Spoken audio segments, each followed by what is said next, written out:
everybody, and welcome to Dodger Stadium. Along with Chuck Thompson, this is Bob Prince saying Game 2 is coming in from Los Angeles in the 1966 World Series. Brought to you by Chrysler Corporation, makers of Plymouth, Dodge, Chrysler, Imperial, and Dodge trucks. By Gillette Techmatic, many weeks of continuous shaving. By Winston. Winston tastes good, like a cigarette should.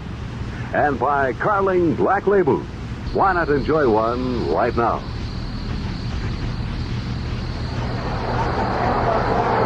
This broadcast is authorized under broadcast rights granted by the Commissioner of Baseball solely for the entertainment of our listening audience. Any publication, rebroadcast, or other use of the description and the accounts of this game without the express consent of the Commissioner of Baseball is prohibited. Another brilliant, sunshiny day here in Los Angeles, California, and an anticipated sellout throng that will go up very close to the mark of 55,941 that sat in on yesterday's game and saw, of course, Baltimore take a 1-0 edge in the series, winning the game 5-2. But it's a horse of a different color, as they say, because Mr. Sandy Koufax is the man the Dodgers sent out there today. And, of course, he has, without any question, an awful lot of things going for him. Mainly like a left arm, 27 season victories. He doesn't frighten. He knows what it is to be in a World Series. He knows what it is to be a clutch performer. And it'll be interesting to see how he'll handle Baltimore, or they him, this afternoon. Chuck Thompson, the voice of the Baltimore Orioles, here to my left, will be doing the play-by-play with us. And Chuck, I suppose, like many, you've had your ideas about how the game yesterday could have gone. I think most observers are generally agreed that in the second inning, following Lefevre's home run with Baltimore ahead, Parker gets the double, Gilliam the walk, Roseboro makes the valiant try for extra bases, and young Snyder takes it away from him, which, of course, if the catch is not made, the Dodgers are right back in the game, and they're kind of a game at that time. Exactly, Bob, and good afternoon. And in talking about the second game of the 1966 World Series, Bob, I think I am more anxious to see this World Series game than any World Series game I have ever been associated with in the past. The simple reason being that, believe it or not, Bob, I am seeing Sandy Koufax in person this afternoon for the very first time in my life in competition. I have seen this great left-hander in spring training when he, well, let's face it, would just lob the ball to loosen up a little bit. I have seen him on television, but this afternoon I look at him in person. A man who has been just unbelievably great in National League competition, who has a 4-2 World Series record. If he wins today, Bob, he'll tie the record for the most series wins by a National League pitcher, shared by Jack Coombs, Mordecai Brown, and Christy Mathewson. He also has 18 and 2/3 scoreless innings, a streak of 18 and 2/3 scoreless innings in series play. Now, the record is by an American League left-hander, Whitey Ford, who hung up a series streak of 33 and 2/3 innings. Against the seemingly invincible Sandy Koufax, Baltimore this afternoon will bring out a young man who was born in New York City, who was raised in Los Angeles, and educated in Scottsdale, Arizona, a young man by the name of Jim Palmer. I would not begin to compare Palmer and Koufax. The only information we can give you on Jim Palmer is this, that if this young man this afternoon is able to throw strikes, we are in for one of the most interesting pitching battles in recent series history. There can be no doubt about the fact that Jim Palmer is the hardest throwing pitcher on the Orioles staff. He has a fine fastball, a good curveball, and if he does get in trouble, it is always the same thing, control. So, Bob, if he can throw strikes this afternoon, the battle between Jim Palmer and Sandy Koufax might have people talking for a long time. Very possible, and might be here for quite a while with nothing but zeros up on that board, because Mr. Koufax knows what it is to get one run and then cling tenaciously to it. And one thing that all great pitchers do, and Koufax is certainly in that category, not only great, he perhaps is a superstar. If he gets in front of you about the 4th or 5th inning, then you're going to see more of Koufax than you saw before, because he just keeps bearing down, and bearing down. It'll be quite interesting, too, to see how Koufax will pitch to Kurt Lefevre and to Boog Powell. He seems to somehow or other have an aversion to throw his breaking stuff to left-hand batters, and comes with his overhand fastball in those situations. At least he did this past season in the National League. But I think, of course, the psychological advantage must now rest surely with the Baltimore Ball Club, knowing the worst that can happen, they can go home even in the series and 3 at home, whereas the Dodgers before, like last year, and Harry Walker pointed this out to all of us with Jim Simpson on his show, that last year when the Dodgers lost the first 2, they lost to Minnesota, came home to play 3. If they're to lose this game here this afternoon, then go to the Birds Park in Baltimore for 3 over there, it will make quite a difference. It certainly could make all the difference in the world. And speaking of the spark and the help that the victory gave the Orioles yesterday, after it was all over and after it settled down, it was not a rather uproarious clubhouse. I think a lot of the Baltimore newsmen and people who have been with this club all year expected perhaps that there might be a good deal more excitement in the clubhouse yesterday afternoon. Such was not the case. And I guess manager Hank Bauer summed it up best of all when he said that's just one game. And that's the way you have to play this series, one game at a time. Sandy Koufax this afternoon for the Orioles presents a tremendous challenge. It will be, as you pointed out, Bob Prince, very interesting to see how he works to Powell and Lefevre. It will also be very interesting to see how he works to Frank Robinson and to Brooks Robinson. Now, we asked Brooks Robinson how he fared against Sandy Koufax, and he said, well, about like most of them do, I guess, Chuck. I've had hits off him the last 2 times I faced him in all-star games. I said, well, you're trying to tell me, like, you get a hit a year. Is that it? He said, that's about the way it goes. And Koufax, when inquired about how he works out against Frank Robinson, said sometimes yes and sometimes no. Yes, and as is the case, there's always a great quote that comes out of World Series times, and I think Frank Robinson's quote in today's paper was a dandy. A reporter asked him how he hit against Koufax, and Robinson said right-handed. Well, Bob, in the background, they can hear the public address announcer introducing the starting lineup for the Baltimore Orioles, and I guess that'd be a good idea if we get to it right now. It changes today, and Koufax always changes ball games. Leading off will be Aparicio at shortstop. Batting number 2, the left-handed swinging left fielder, Kurt Lefevre. Batting 3 will be the right fielder, Frank Robinson, whose 2-run home run in the first inning yesterday really sparked the Orioles and took a tremendous amount of pressure off some of the Oriole youngsters and first-year men. Frank will be followed by Brooks Robinson at third base. Then batting in the number 5 spot will be the left-hand swinging Boog Powell, Baltimore first baseman. One of the happiest men in the American League these days will bat right behind Powell, a youngster who in his first World Series game had 2 base hits yesterday, Baltimore's second baseman Davy Johnson. The bottom 3 in the Baltimore order will be center fielder, right-hand batting Paul Blair, and we'll tell you a little bit more about Paul as the game progresses.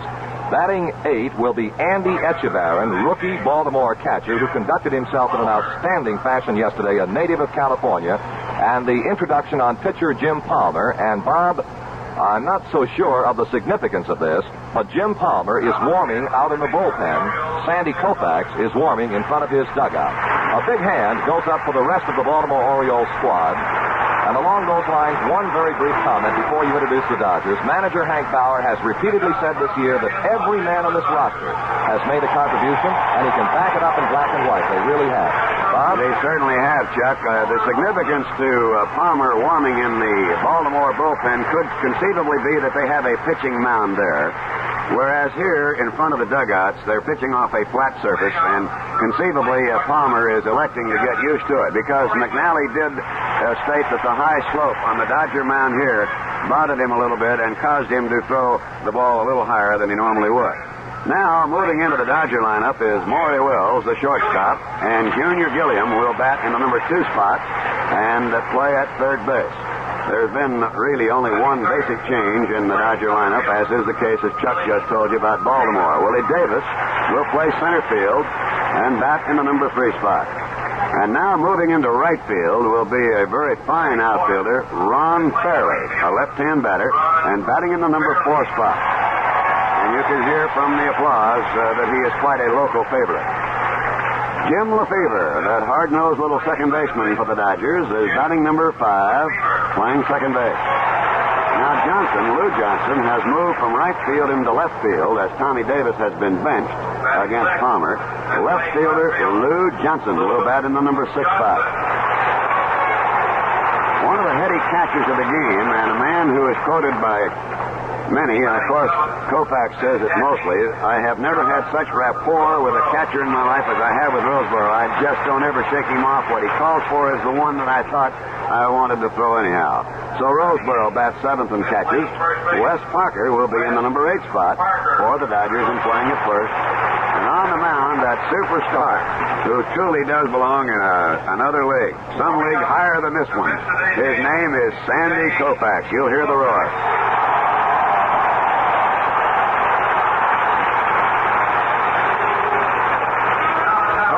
With his bad left elbow, really struggled to win 27, Chuck. I wonder what he would have done if he'd have had a real good live flipper. I don't know whether this is a parallel that can honestly be made or not, but Koufax is just it's miraculous the way he can throw with the arm that he has. I think a parallel could be Mickey Mantle. How can he run? Can he swing it with the numerous injuries he's had? And now, ladies and gentlemen, from the Dodger Stadium in Los Angeles, California, our national anthem. Accompanied by Don Beasley on the Dodger Stadium Auditorium. Ladies and gentlemen, Roy Tallman.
Pre-game color from Dodger Stadium in the second game of the 1966 World Series right after this message.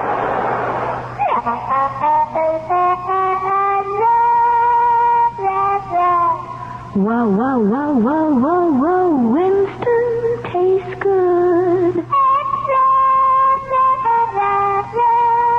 Like your cigarette should. Changed to Winston. I changed for good. 'Cause I got good taste. Like I knew I would. Winston tastes good like it should. When you change to Winston. Change for good 'cause Winston tastes good like a cigarette should. Winston tastes good like your cigarette should. Make your cigarette Winston. Winston. Before Sandy Koufax takes the mound for the second game of the 1966 World Series between the Dodgers and the Orioles, we pause 10 seconds for station identification. Saratoga, the authentic Vichy behind the yellow label. The only mixer we know of that people built a city just to be near. WGY, WGFM, Schenectady. The umpires for game number 2 will be aligned in the following manner. At the plate from the American League will be Nestor Shylock, and I have to pause now because one of baseball's greats, and I know what I say when I say great. Casey Stengel has just thrown out the first ball preceding game number 2. Nestor Shylock is the American League representative at home plate today with Chris Pellicutis at first base. The second base umpire from the American League is John Rice. The third base umpire from the National League is Mel Steiner. Down the left field foul line from the American League is Cal Drummond. And on the right field line from the National League is Bill Jakowski. Well, that takes care of just about everything. Koufax completing his final tune-up tosses. Aparicio will be stepping in, and believe me, it is with a great deal of pleasure that we bring to the microphone the voice of the Pittsburgh Pirates, the gunner himself, Bob Prince. Thank you very much, Chuck Thompson. Real pleasure, too, to be here with you again, and with Jim Simpson, who's been helping out tremendously. And I'm looking at a statistic that Alan Roth, who for many years was the Dodger statistician, sent over, and I'm wondering if it was with some sort of a gleam in his eye that he remembered the years of Dodgerdom, as against now working, of course, for NBC Sports, when he points out that Sandy Koufax had 27 complete games in 1966, whereas the entire Baltimore staff only had 23. That is a statistic that is something. A little later on, when we get the chance, and Chuck Thompson will have to fill you in on it, a near tragedy occurred to Mo Drabowski. And we'll talk about it. Aparicio is in, he takes a strike. Aparicio went 0 for 5 in Game 1 yesterday, but drove in a run on an infield out. Coaching at first for Baltimore, Gene Woodling, Billy Hunter over at third. It is 3:30 down both lines, 4:10 straight out. Brilliant, sunshiny day. Gilliam is up tight at third. Pitch from Koufax, the curveball in there, strike 2 call. Gilliam now, with 2 strikes to Aparicio, deepens his position at third. They have Wills at short, Lefevre at second, and Wes Parker at first. Wasted his fastball low and away, ball 1. Lou Johnson in left field, Willie Davis in center, Ron Fairley in right. The game the Dodgers know they must win. 1 ball, 2 strikes. Aparicio swings on the curve, bounces wide to third, and backhanded by Maury Wells, makes a strong throw, but he doesn't get him. Gilliam over to try to cut it off, could not. Wells went into the hole, came up beautifully on a backhand throw, and Aparicio legs it out for an infield single. Number 3, left fielder, Kurt Blefary. Left fielder Kurt Blefary standing in now. He was 1 for 3 in the first game. Batting in the number 2 spot. Both teams have made just one change due to the pitching situation. Ron Fairley going into right, Johnson moving to left with Palmer pitching. Lefevre hits a high pop into shallow center. Willie Davis goes loping out and gets under, 1 out. Lefevre flies out to shallow center field. Now the right fielder, Frank Robinson, in. 2 for 5 yesterday. Hit a home run, his second series homer, having already done so in 1961 against the Yankees while a member of the Reds. Drove in 2 very big runs for Baltimore. There's 1 out here in the top half of the first. Aparicio, an infield single to the hole at short. And now Frank Robinson in. The outfield overshifting way around to the left. They gap him in right center, and Fairley gives him 90 feet of the right field line. The on-deck batter will be Brooks Robinson. Koufax checks, and they're running. The throw goes to first base. Parker on into Wills. They got it.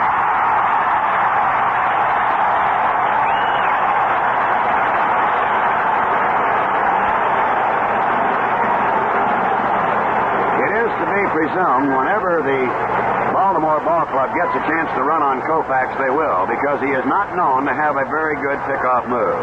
In this case, he went right on to Parker, and Parker right into Wills for the out. Robinson takes a strike, 0-1.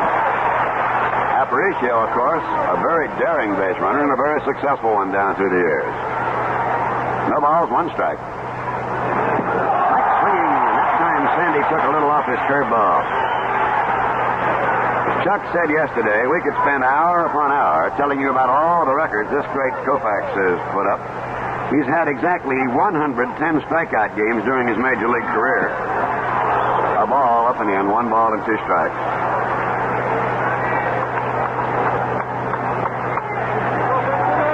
He had 15 strikeouts against the Yankees in 1963 in a World Series, so he can bring it to you. Foul back by Robinson, 1-2.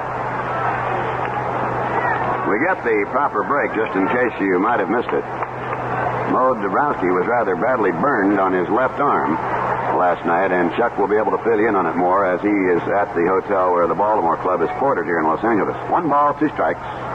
Robinson hits a high fly to left field. Johnson coming over to get under it, and and makes the play to retire the side. No runs, one hit, no errors, and nobody left. And we go now to the Dodger first inning here. No score. Now a Falstaff salute to the world. We're in the home of a man with a most unusual hobby. Mr. Wilbers, you collect beer cans. Tell us about them. Well, here's what we call a first day can. Picked it up in Atlanta the first day the Carling Black Label Brewery opened up there. And this one? Priceless, another Black Label can from their Phoenix Brewery. The ring tab is on the bottom instead of the top. I see. Sort of a top-bottom can.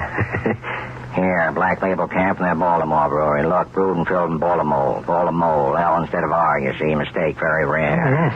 Here's a match block of 6 from Carling's Tacoma Brewery. Beautiful, isn't it? It looks like a six-pack to me. Match block of Tacoma. Sure went off to be $90 for these. I noticed, Mr. Wilbers, your whole collection seems to be Carling Black Label cans. Ah, we collectors are only human. After all, I do drink all this beer. And what does Mrs. Wilbers think about your collection? She won't dust them.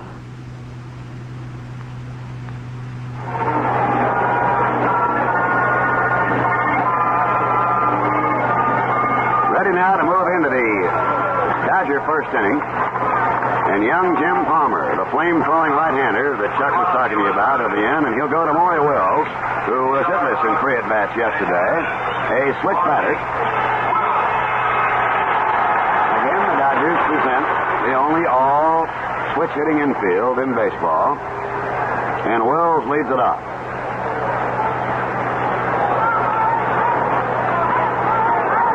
Palmer started him off with a fastball that Wells took with a strike. Jimmy Palmer was 15-10 in 1966, leading the Baltimore staff in wins. He turned that one over, and it just turned outside a little on him, 1-1. 1 ball, 1 strike. Third baseman Brooks Robinson up tight at third. He bunted and foul-tipped, and that one caught plate umpire Nestor Shylock. A ball and 2 strikes. Brooks Robinson at third base, Luis Aparicio at short. Johnson at second, Boog Powell at first, Kurt Lefevre in left field, Paul Blair in center, and Frank Robinson in right. Coaching is Preston Gomez at third, and Danny Ozark at first for the Dodgers. Palmer, 1 ball, 2 strike pitch. 1 hopper back to him, knocks it down. Now throws low, but Boog Powell holds. There you see, Chuck Thompson, one of the things that National League opponents have had to worry about a little bit. They realize with the great Dodger speed, a slight bubble, and you've got to come up fast. And, of course, too, sometimes when you do come up fast that way, you hurry yourself into an error. Very true. Palmer came out of it. I think he is all right. He was kind of shaking his right hand just a little bit. And, Bob, before we get any deeper in the ball game, about Mo Grabowski, it was a minor sort of an accident at the hotel this morning. A big pot full of hot coffee was spilled, both over the boy carrying and over the left arm of Mo Grabowski, between the wrist and the left elbow.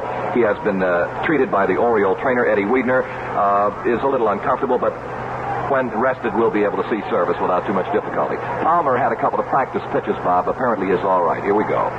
So now, switch batting junior Gilliam is in. 0 for 2 yesterday. Drove in a run, however. The left-hander pops it up into the air toward Aparicio at short.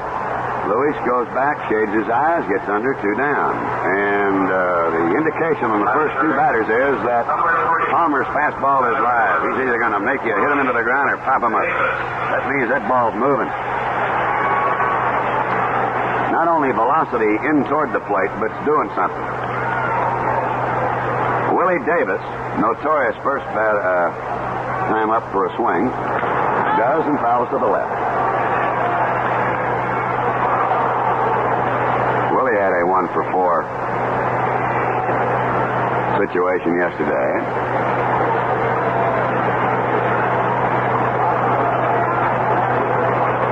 No balls, 1 strike to the left-hand batting center fielder Willie Davis. No score. Change-up up and in for a ball, 1-1. Palmer had some home run problems. Gopher balls, they call them in the pitcher's language. Had considerable trouble early, giving up 13 homers in his first 14 starts, but then began to control that tendency, yielding only 8 in his last 16 starts. A ball inside, 2 balls, a strike.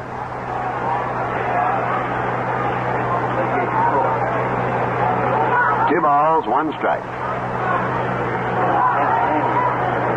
No No score, 2 out and none on. Dodger first inning. There's a fastball he brought to him, and Willie Davis fouled it back.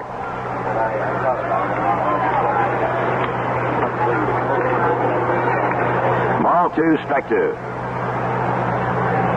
330 down both lines. Then it goes to 380, 390, and 410. Everything very equidistant in exactly one of the most beautiful baseball parks in the nation.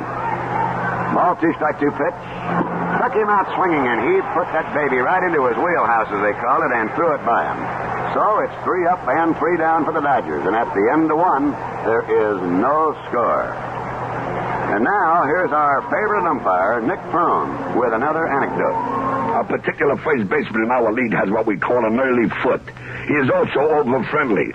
One day he greets me with, "Say, ump, how may I ask is your dear mother?" "My mother is fine," I answer. "And she told me to tell you to keep your foot on the bag." He does not faze. He tries again with, "They say you discovered a terrific new razor." "They say right," I reply. "It is just on the market, the Gillette Techmatic. It ends blade handling forever. 6 super stainless steel shaving edges are coiled and sealed inside a cartridge, like film in a camera. Each edge lasts about a week. Flip a lever and a new edge locks in place. The Gillette Techmatic is very sharp against the beard, but very, very light against the skin. Try it."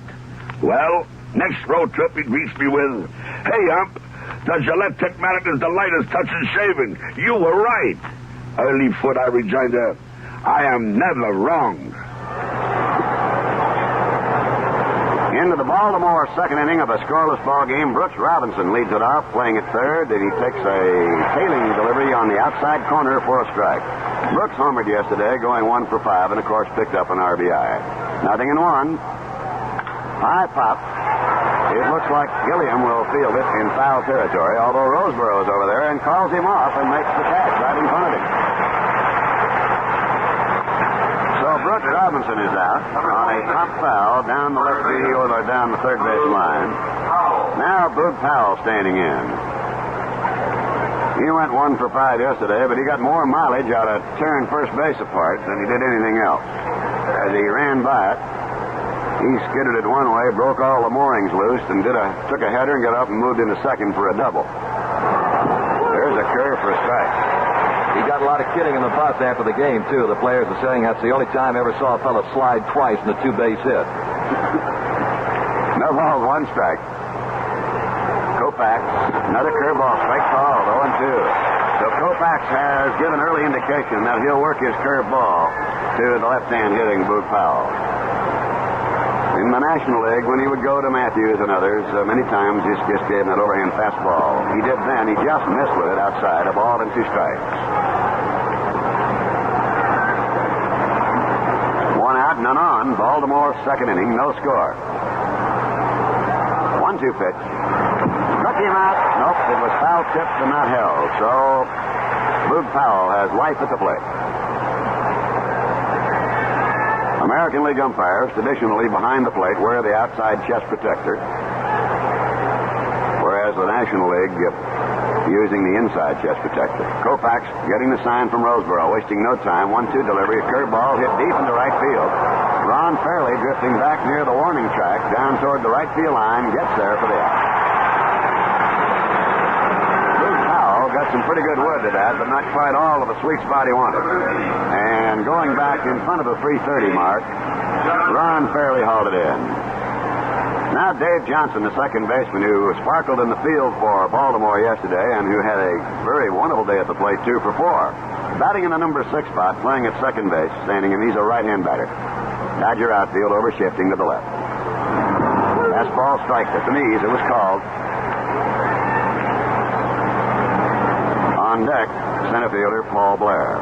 Here's the 0-1 delivery, and this one is in there, strike 2 call. And Koufax, in turning that one over, had that ball running away from the right-hand batter, picking up the outside corner. 0-2 to count. 2 down, none on, no score in the second. The curveball, and that's beat foul over past Billy Hunter into the Dodger dugout. Dodger dugout at Dodger Stadium, located on the third base side. And, of course, Baltimore on the first base side. 0-2 with 2 down here in the top half of the second inning. Now the 0-2 pitch. He let up on it, and he hits a little popper into right center. Going back is Lefevre, getting out there and makes the play. Willie Davison fairly had no play on the ball, but Lefevre scampered back quickly and got under, and that retires the side. 3 up and 3 down, and we go now into the bottom of the second inning. Baltimore and the Dodgers are scoreless. This is Joe Garagiola. Your Chrysler Plymouth dealer has a free gift waiting for you that should make the 1966 World Series even more enjoyable. It's my World Series scorebook, which contains fun, facts, and score sheets for as many as 7 games. We honestly feel that it's something different. Besides keeping score in this book, you can find out why the flags on the grandstand, the chalk on the foul line can both be important to a World Series team. You'll read about the player who publicly predicted before the series that his team would lose. And you'll also get some tips that will enable you to look ahead to how certain plays might work out. It's absolutely free at your Chrysler Plymouth dealer. All part of his service for you called customer care. It's a way of doing business that puts the customer first. Pick up a free copy of Joe Garagiola's World Series scorebook at your Chrysler Plymouth dealers. It's something I think you'll want to keep even after the series is over. Just put an announcement on the phanogram here. Pleased to have with us today guests of Commissioner Eckert, astronauts Lieutenant Colonel Ed White, Lieutenant Colonel Gus Grissom, Lieutenant Commander Roger Chaffee. Lieutenant Colonel White was the first man to walk in space, and then they said, a base on balls the hard way. I can see the mind of one Red Patterson working that one out. Ron Fairley, the right fielder, batting in the number 4 spot, a left-hand batter. Dodgers have him as a very fine clutch man, a good outfielder, and knock in some very big runs for him. He takes inside from Palmer a ball. Baltimore playing it outside. Here's the 1-0 pitch, and it's in there on the corner, 1-1. And Fairley doesn't like it. Sandy Koufax has delivered 20 pitches in 2 innings, and only 2 of them were called balls. For quite a while this year, he averaged just under 90 pitches per game. 1-1, underneath the knees, called the ball, 2-1. Young Palmer will not be 21 years of age until the 15th of October. 2 balls, a strike. And it's ball 3. He might not be old enough, Chuck, to be aware of the fact that he could be frightened. Maybe he just isn't old enough to know any better yet, huh? He was a big, big man for Baltimore. 3 balls, a strike to Ron Fairley. He walked him. So Ron Fairley draws a leadoff walk for the Dodgers here in the second of a scoreless game. And Jim Lefevre, who had a home run yesterday in 3 official trips, batting left-handed. The number 5 batter in the Dodger batting order, playing at second base. They play him straight out. Ron Fairley, medium speed, the runner at first. Fly ball lifted down the left field line. It's going to slice out of here foul.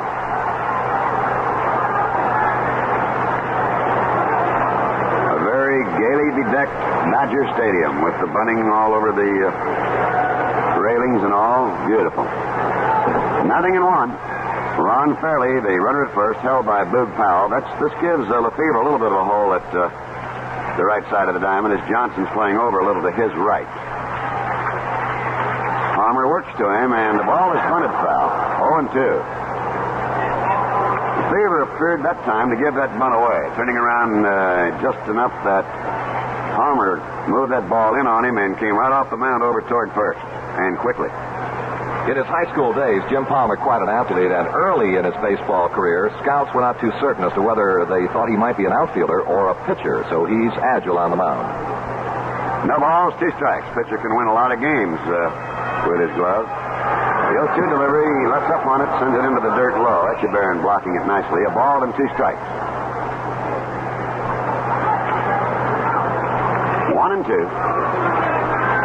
No score. We're in the bottom of the second. Ron Fairley at first on a walk. That came out swinging. He changed up on him beautifully. Boy, he came in with a great overhand change curveball. That's the second strikeout for Palmer. Now, here's Sweet Lou Johnson.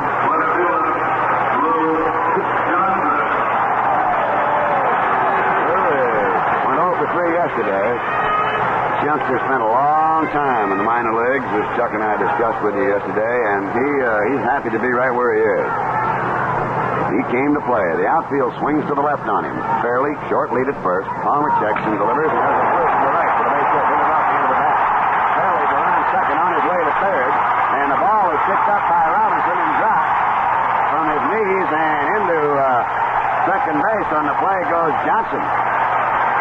It looked as though Dave Johnson dropped off the ball thinking that Robinson was going to make the play on it. And then Robinson delayed thinking that he was. And the result was when Frank came up with it, he slipped and went down, and it will be ruled a double.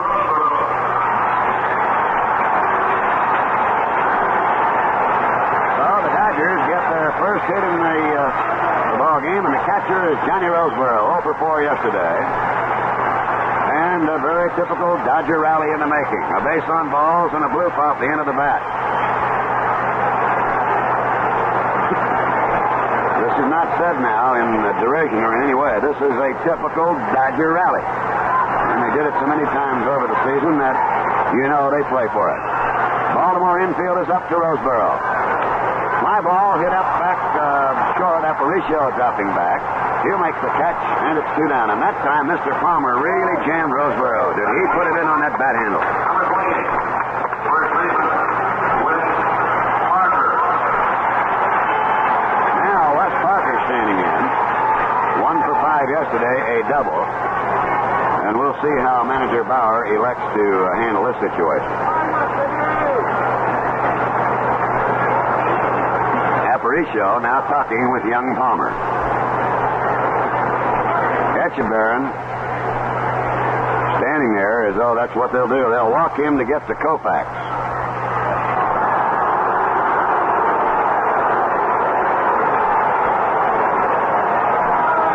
At one time, Chuck Thompson, Sandy Koufax was a switch hitter. And he got up there, batting left-handed once, and was jammed with a pitch, and this occasion then the blister on his finger, and he felt that had a lot to do with the problems that he had later on. So he practiced switch hitting today. We'll see whether or not he's going to go up there, because naturally batting left-handed, he puts the money hand right up there where he doesn't want it. I'd have to leave that in the dugout if I was Sandy, believe me.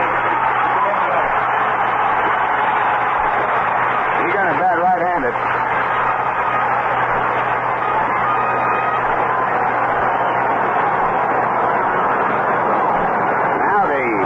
Infield is back.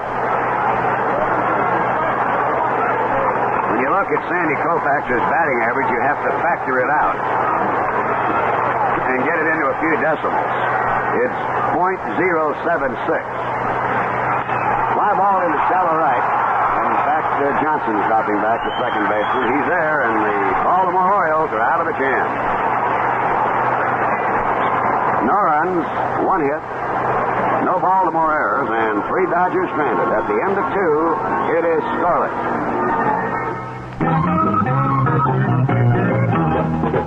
I've just run out. You've just run out?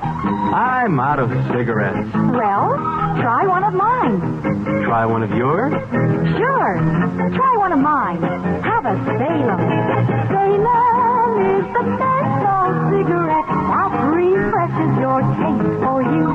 Salem is the menthol cigarette all of America's turning to. When you buy a menthol cigarette, don't take anything but the best. Salem is the menthol cigarette, the one brand that outsells all the rest. Try one of mine. Turn to Salem, for a taste that's springtime fresh.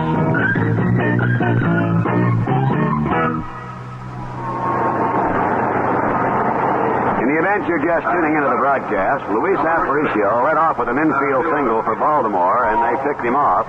Koufax to Parker to Wells, and Koufax has slammed the door since. Dodgers had a real good Fred riding in the second when Fairley walked, and after 1 out, Johnson blooped to double to right. Roseboro popped to short, and Parker was given the intentional walk, and Koufax popped to second. That was it. The batter now is Paul Blair, the center fielder, standing in. a right-hand batter, and he takes a curveball strike. 0-1. Top of the third. There's a high pop foul coming back straight overhead, 0-2. Andy Echevarron is the on-deck batter for Baltimore in this scoreless game, now moving into the top of the third. Quite a contrast to yesterday's game. The 0-2 pitch. Line for right field, and Fairley appears to have it measured. Started in on the ball, then backed up a step and made a chest-high catch, and there's one away. That'll bring up Andy Echevarron, who singled yesterday in 3 trips. Batting in the number 8 spot. A right-hand batter. No score in the top of the third, 1 out, none on. This now puts the Baltimore pitcher, Jim Palmer, in the on-deck circle. Sandy getting the sign now from catcher Johnny Roseboro. It's obvious his left arm is about 3 inches shorter than his right. There's a check on the pitch, and he takes it up high for a ball.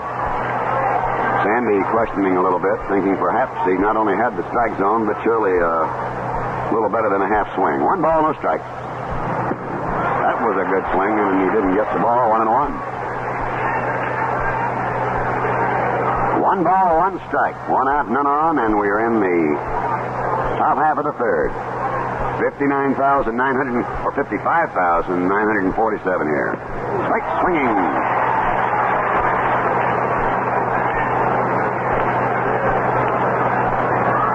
Yesterday, they had 55,941. How the other 6 got in and where they are, I don't know. Strike 3 is called to Echevarron, as that time Koufax came down the middle with a good fastball. Number 22,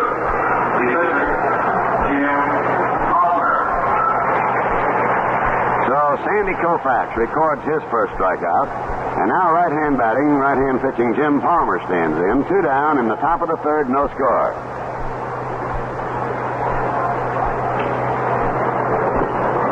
Checked off the curveball inside, ball 1.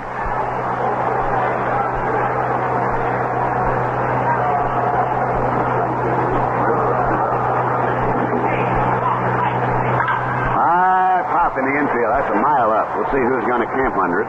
Looks like Gilliam is going to, and does, to make the catch to retire the side. So it is 3 up, 3 down. And we go now to the bottom of the third inning. Baltimore nothing, Los Angeles nothing. Well, the World Series marks the end of baseball action for the year, but football is shifting into high gear. And if you'd like first-rate seats for the top games and for less than 50 cents a game, I have a suggestion. Get Motorola rectangular color television. You see, Motorola color television costs as little as 15 cents a viewing hour. That's less than 50 cents a game, based on the price of a table model on 3-year contract. You get Motorola solid-state reliability at 17 critical points, numbered controls for easy color tuning, and the big, bright rectangular picture pioneered by Motorola. This year, see football in color and enjoy it more. You'll also get a bigger kick out of your favorite nighttime shows because they're in color, too. See your Motorola dealer and discover how you can have color television for as little as 15 cents a viewing hour with Motorola. Now introducing the new Flight of Color television. We pause 30 seconds now for station identification. Your radio has not gone cuckoo. That's merely the sound of Saratoga Vichy and its long-lasting fizz. The story behind that fizz is even stranger than the sound. You see, nature carbonates Saratoga Vichy, giving it a perky little fizz with incredible staying power. It keeps drinks fresh far longer than club soda or any of the imitation Vichy's. Saratoga, the authentic Vichy in the yellow label. WGY, WGFM, Schenectady. Name of Morning, M-O-R-N-I-N-G, Maurice Morning Wells will lead it off. The attendance figure announced of 55,947 is a new Dodger Stadium record in World Series. Palmer works low to Will.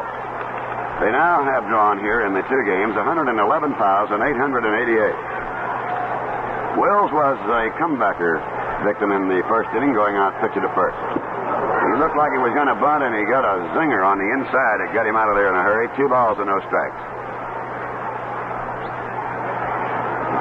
Gilliam, the on-deck batter, with Willie Davis to follow. There is no score in the bottom of the third at Dodger Stadium. Palmer working. Strike is called. 2-1.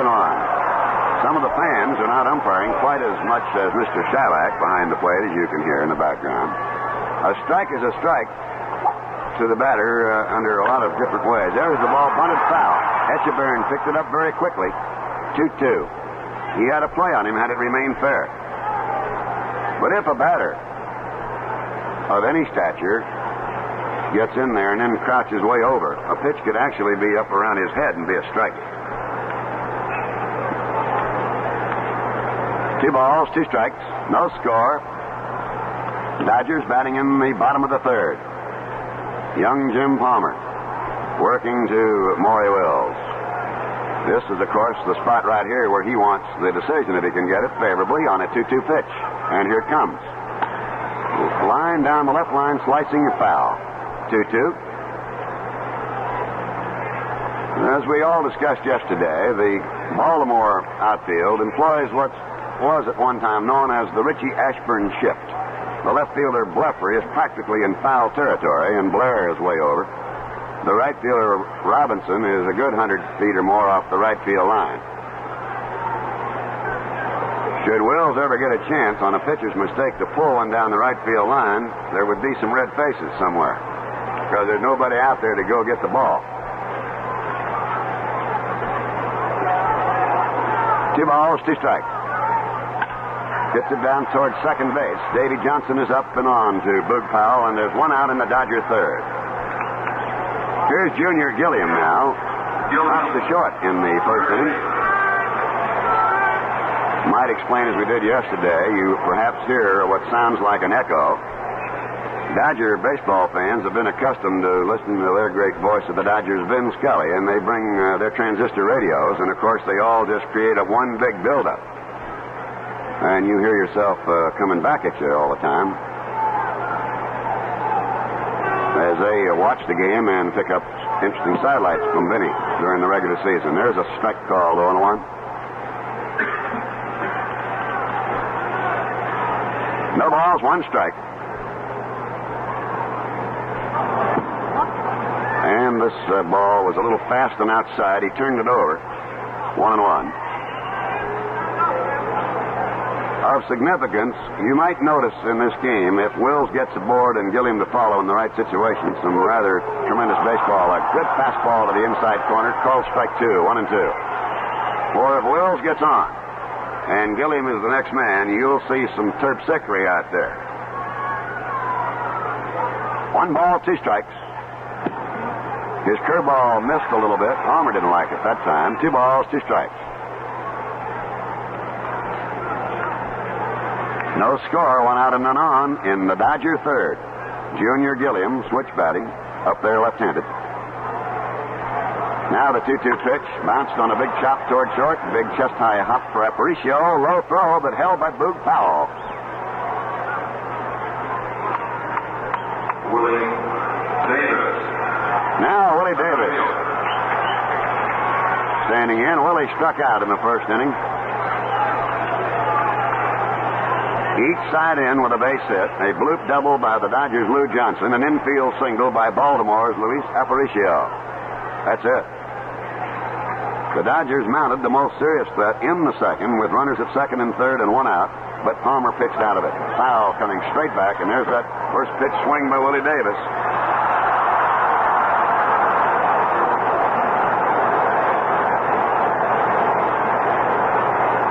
No balls, 1 strike. The outfield playing Willie straight away. The 0-1 delivery, he turned that one over and sent it outside like a screwball, low and away. 1 ball, 1 strike.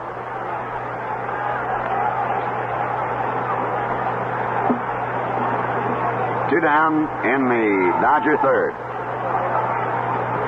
Now the 1-1 from Palmer. Swinging a foul, and he took a little off the curveball that time, and Willie Davis got out in front of it, bouncing it foul behind the plate umpire. A ball and 2 strikes.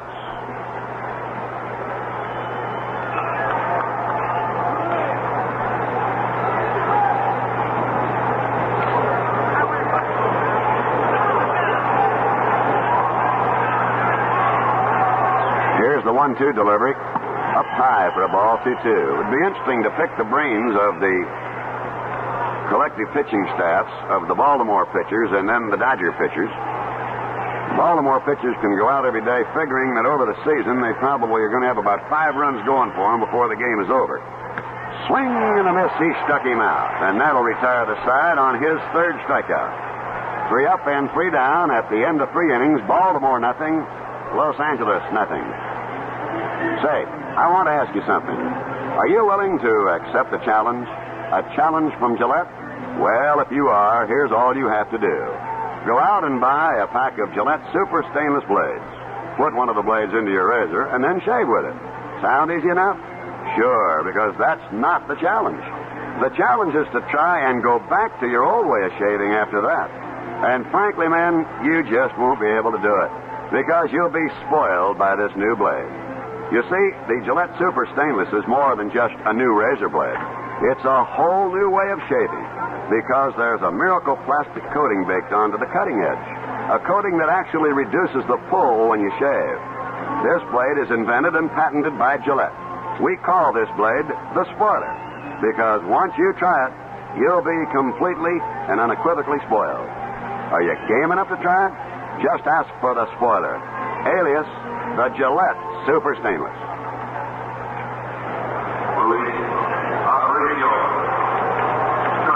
Baltimore now turns their lineup around and comes up for the second time with Aparicio, who had the infield single in the hole at short in the first, and then was cut down from Koufax to Parker to Wells. Luis is a right-hand batter. They play him rather shallow, straight out in center field. Swings and he fouls back. Looked like he was just trying to punch that one.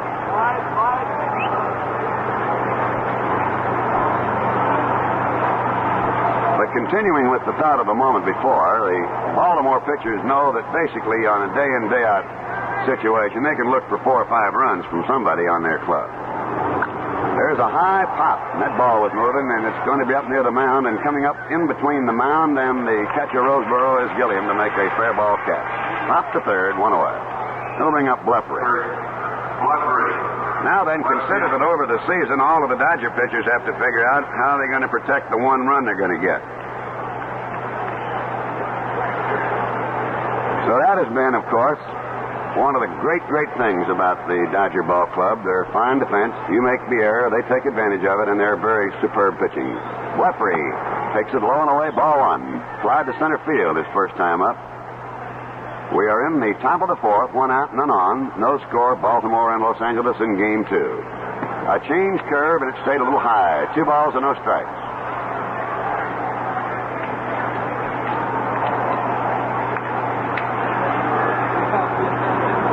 Now the 2-0 pitch to Lefevre. Punched at it and hit it foul back over here to our left.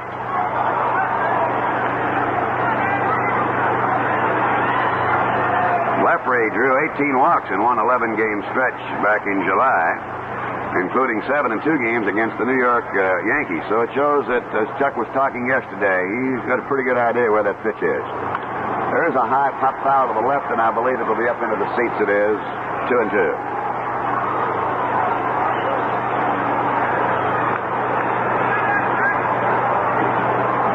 2 balls, 2 strikes. 1 out, none on. Lefevre the batter. Frank Robinson to follow.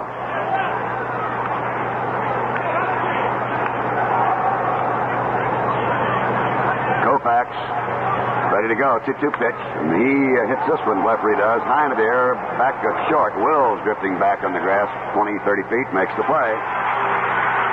Now to indicate the manner in which Koufax's ball is moving, he has fouled out Robinson to the catcher. He popped up Johnson to the second baseman. He popped up Palmer to the third baseman. And now Aparicio and Lefevre have hit little poppers. So that ball's doing something. It's just not coming straight in. She's got some high risers on it.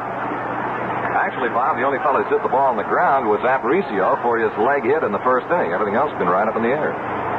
Yes, sir, it's moving. Here's Frank Robinson now. He took a good cut, but that ball was moving away from him. And it's 0-1. Fouling it straight back. They've over-shifted around to the left on Frank. No balls, 1 strike. This one came in under his chin and all the way to the backstop. 1-1. Robinson has been hit a few times, and when he first came into the major leagues with the Cincinnati Reds, he set the record. It's the one thing he didn't want. He was hit more by pitchers than any man going. But he crowds the plate. You can actually hit him with a strike. 1-1. Yet he takes it. Inside this time, ball 2. 2 balls and a strike. He appears to have straightened up just a little bit here from the days we have seen him when he was with Cincinnati, and it might be that his reflexes have gone back just a little bit. He there wisely has moved off the plate a little. 2-1. Ball 3. Fastball inside. Up the knees. 3-1.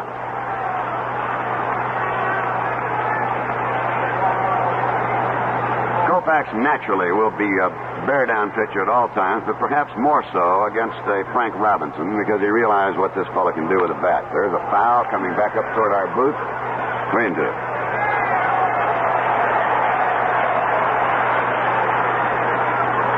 Frank was hit 10 times this year by pitched balls, raising his lifetime total to 128 for 11 seasons. And that's a record I know he wishes he didn't have. 3 balls, 2 strikes. The curve way upstairs, and he walked him, and Sandy scuffles around the mound, disgusted with himself. That's the first walk that Sandy has issued. So with 2 down, Robinson becomes the second base runner against Koufax. And now Brooks Robinson, who fouled out to the catcher, Johnny Roseboro, stands in. There's no score. We are in the top half of the 4th inning. And Frank Robinson is now the runner, Brooks Robinson the batter. Koufax delivers a swing and a miss. 0-1. Brooks saw a little of that. Maybe he didn't, because Sandy might have given him that radio pitch, the one you could hear but not see, because he had something on that one. A little lob throw over to first base.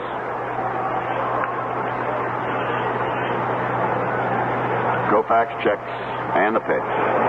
He's high around the bill of the cap. A ball, 1-1. They've overshifted in the outfield. They gap Brooks Robinson in right center and give Fairley enough room over there where he's 90 feet off the line. 1 ball, 1 strike. Brooks fouls down the right side over to our right. 1-2. There's a pretty good gap in between Parker holding on the runner Robinson and Lefevre, who's well over to his own right. And Brooks that time appeared to be trying to take advantage of that hole. He has great bat control. 1 ball, 2 strikes.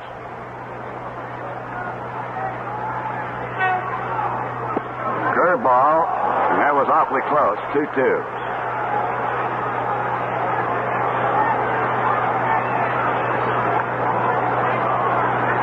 Two balls, 2 strikes. Robinson edging off first, and there's a little idle toss over. Mentioned earlier, Sandy does not have the greatest move in baseball, and picking him off, I doubt if he's had much practice. There's a ball hit down toward the hole, and Gilliam bobbles the ball.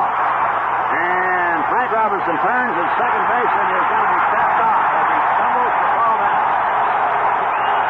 We'll have to tell you more about that play in a moment. And we'll have to get a ruling.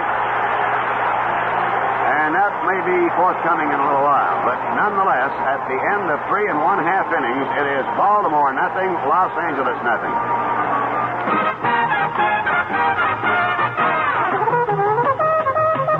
Plymouth is out to win you over this year.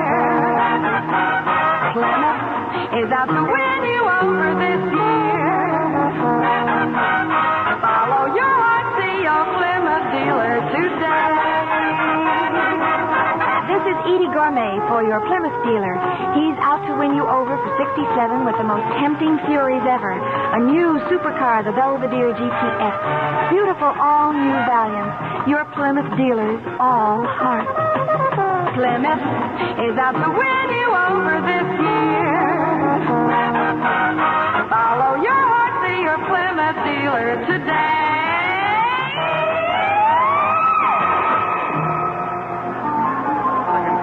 All new Valiants and sports-bred Belvederes now at your Plymouth dealers. He's got what it takes to win you over. There's still buzzing here at Dodger Stadium on that one. And the official scores have ruled an error charged to Gilliam, allowing Brooks Robinson to get to first base safely. Now, Frank Robinson went to second, and with Gilliam and Wills way out of position and nobody covering third, he started to go over to third and then changed his mind. And Gilliam, picking up the ball, snapped the throw to Lefevre for the pickoff on Frank Robinson and retire the side. So that inning total will show you no runs, no hits, the first error in the World Series of 1966, and one stranded.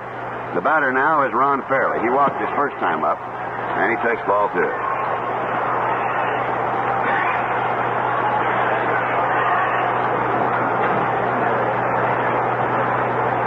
2 balls and no strikes in the bottom of the fourth. Fairley, fly ball into right center field. They'll have to hustle for this one. Blair is over there, though, and runs it down. He tried for the gap shot in between Frank Robinson and Paul Blair. Paul Blair scampering over to his left very quickly. Hauled it in. Here is Jim Lefevre, a strikeout victim back in the second.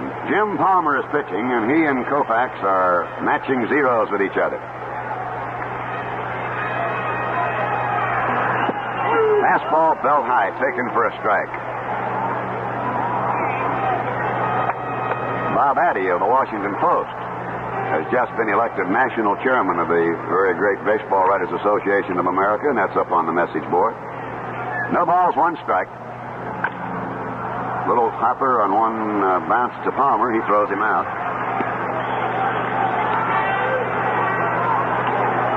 Now Lou Johnson, who hit a double off the end of the bat into right field.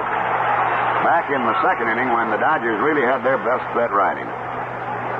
Bob Addy is a very wonderful writer and very widely read. A lot of people perhaps don't know it, that he is married to perhaps one of the greatest tennis players of all time in Miss Pauline Betts.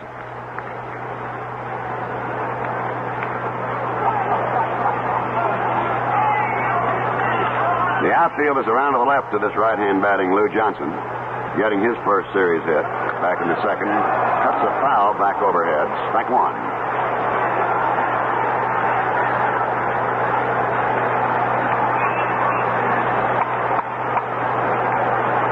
Nothing and one the count. 2 down. Dodger fourth. Baltimore and Los Angeles scoreless. Palmer sends him a breaking pitch to the outside. It just got outside a little too much. Does not like the ball and gets a new one from the plate umpire, Nestor Shylock. A ball, one strike, one count to Lou Johnson. Jim has the sign from Echevarron and the 1-1. Fly ball left center. That has some wood to it. Blair is back, though, and appears to have it measured in front of the 390 mark on the warning track. Hit the ball about 370 feet. But it was a big old can of corn for young Paul Blair. 3 up and 3 down at the end of 4. Baltimore nothing, Los Angeles nothing.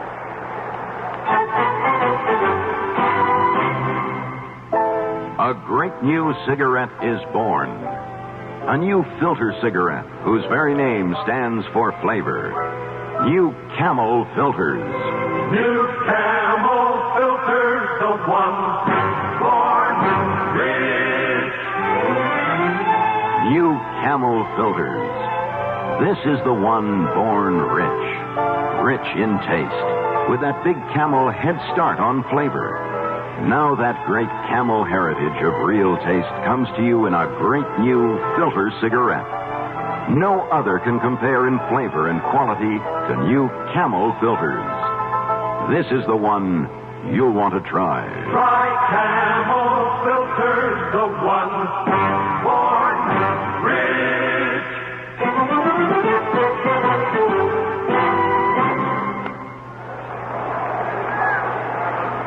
In contrast to yesterday's wild and woolly game, it took almost an hour and a half for the first 2 innings as pitching changes were made and walks and home runs and things like that occurred.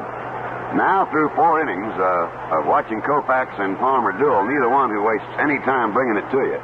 Just 50 minutes have elapsed.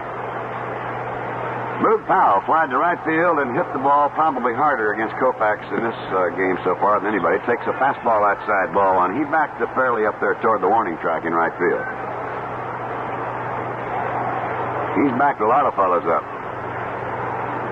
And then had them crane their neck a little bit and see where else it was going. A ball, 2-0.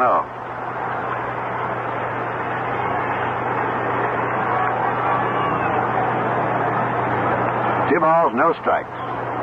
Outfield straightaway, very deep.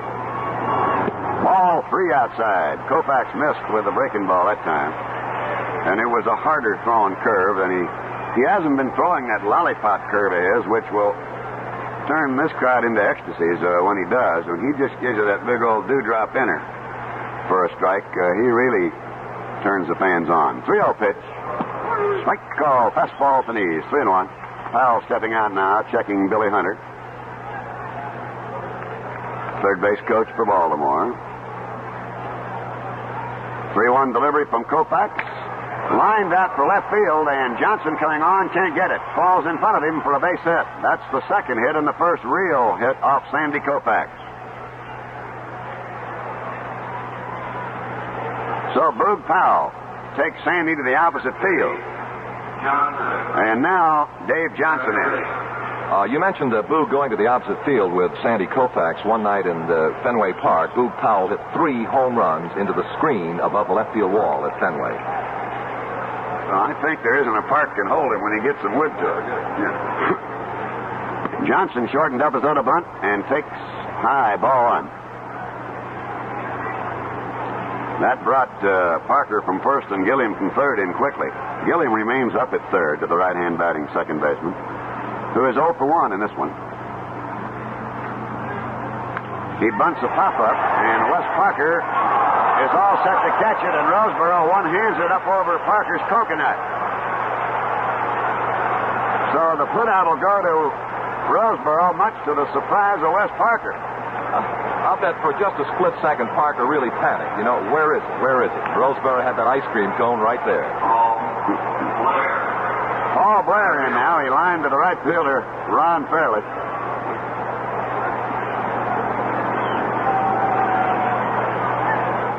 They'll play him to pull. He's a right-hand batter. He popped one foul out of play. Strike 1.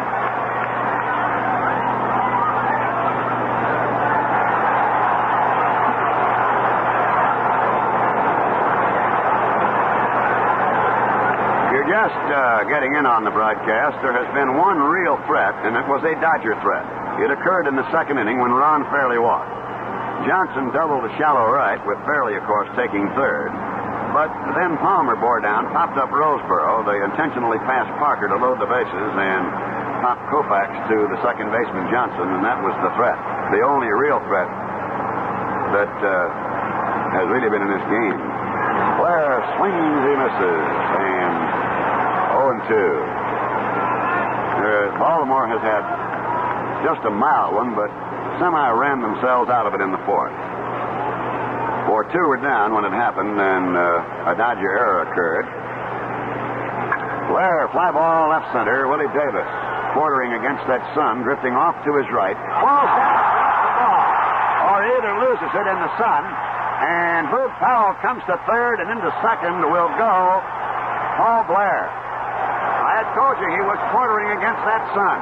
And as he does and looks up against the white shirts here in the upper deck above us, it is obvious from the way he played the ball that he lost it altogether. And it fell off to his left, and they will charge him with a 2-base error. That is the second Dodger error.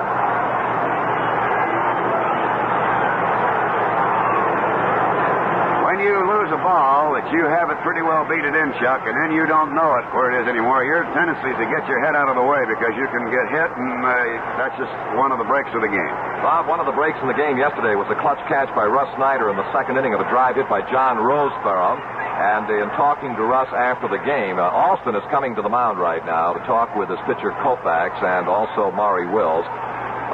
We talked to Russ after the game, and the same thing happened to Russ that just happened a moment ago to Willie Davis. He saw it momentarily, lost it, and then picked it up again at the last moment. So it was just a fortunate break that Snyder was able to come off with that play.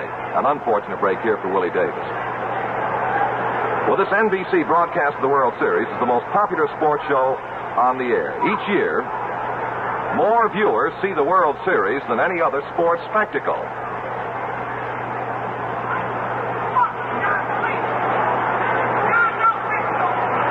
Alston has gone back to the dugout, and Andy Echevarron will step in with Oriole runners at second and third with one out and back to Bob Prince. Hang in there, Chuck. Now let's see how the Dodgers play it. They're kind of come up halfway in their infield. Echevarron takes high ball one. Now, there are a lot of possibilities riding here that Alston said, look, Palmer's the man due up next. The base is open. Pitch carefully to him. If you can get him to go for a bad ball and get out of it, okay. And so they bring that infield up part way, not all the way. Swing and a miss. 1-1. And I'll tell you right now, Echevarron was trying to hit that ball into right field.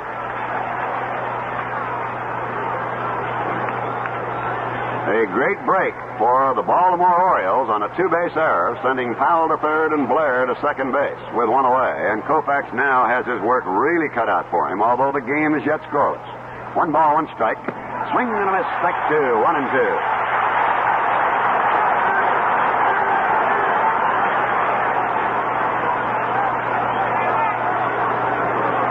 Sandy's had a lot of practice at situations like this. So he's not frightened of it, I'll guarantee you that. A ball and 2 strikes. Runners at second and third, 1 out, and the top of the 5th, the pitch to Echevarron. High, 2-2. Boog Powell led off with a base hit to left. Johnson trying to bunt, and it just goes to show you he wasn't successful. You don't know how things might have turned around had that play occurred. And a near mix-up there by the Dodgers. 2-2 pitch. Echevarron, a fly ball into left center. Willie Davis coming up for it. Boog Powell is tagging. Willie Davis is there, and he drops the ball again. And they throw the ball to third, and it gets away from third. Blair comes around third. He'll score, and into third goes Echevarron.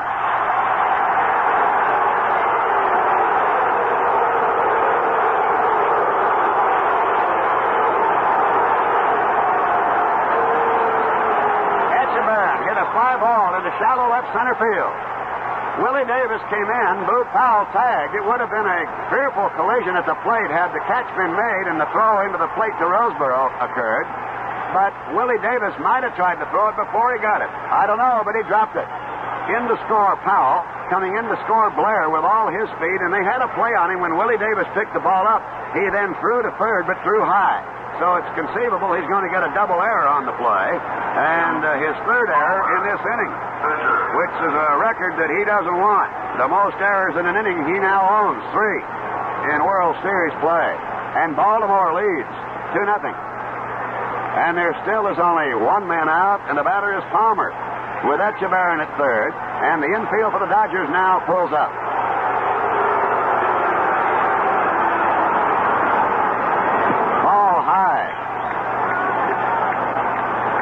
I don't know yet whether they will rule an RBI, and this is something we will have to ascertain, and that is why we have not said whether Echevarron gets an RBI or whether it's an error all the way, and that's an official scores decision. Palmer takes high, ball 2, 2-0. We will get that for you. Nonetheless, Baltimore leading 2-0 on a fearful breakthrough of a Dodger error.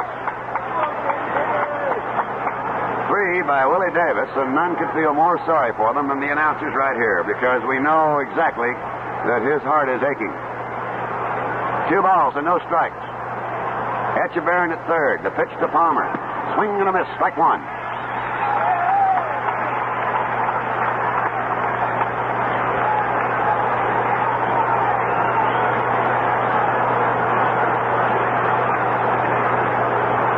Two balls, 1 strike to Jim Palmer. He cuts at this one, and it's 2-2. He popped to third base in the third inning.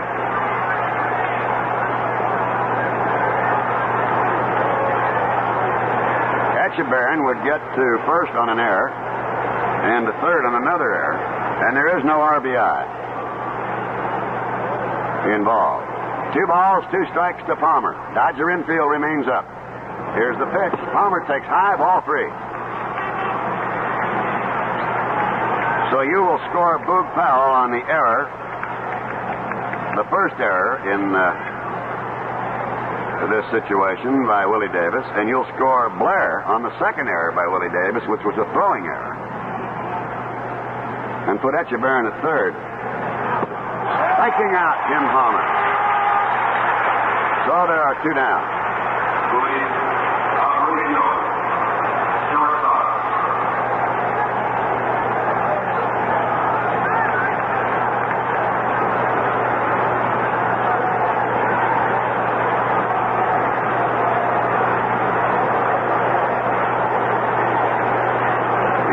is now back.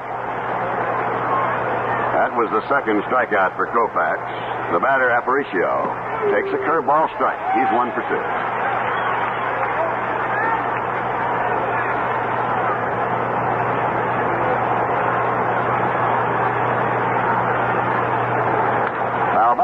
Strike 2. Actually, Baltimore has received the benefit of 5 outs in this inning, and Koufax is struggling to get the 6th.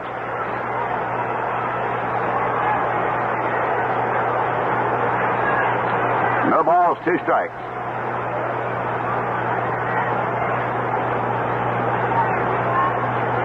To Aparicio with Echevarron at third. 2-0 Baltimore in the top of the 5th. A curveball beat foul at the plate. No, sir, it goes without saying. Willie Davis, if he could dig a hole and get in there and hide for a while, he would, and you couldn't blame him. Nobody likes to wear horns except certain 4-footed animals. And it's just one of those things where he lost the ball, I'm sure, the first time against the Sun, and then dropped it after a hard run here, and then had the misfortune to pick it up and throw it over the head of Gilliam. A ball inside, 1-2. The official score has therefore ruled no run batted in. 3 errors on the play. A ball, 2 strikes to Aparicio. Top of the 5th. The pitch. A curve into the dirt, blocked nicely by Roseboro. He went right out and smothered that. Good catchers on that overhand curveball into the dirt will roll right out and smother it because they want to control the spin of that ball and which way it's going to hop. They're never certain, so they just smother it, keeping it in front of them. Ball 2, strike 2.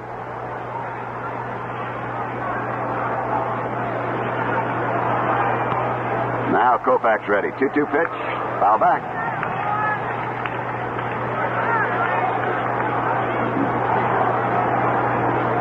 Chuck Thompson, Aparicio seems to be up there just guarding the plate. Has he got a lot of bulldog in him with the bat?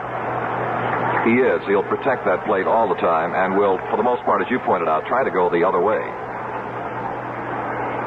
Ball 2, strike 2. 2 down, 2 runs in.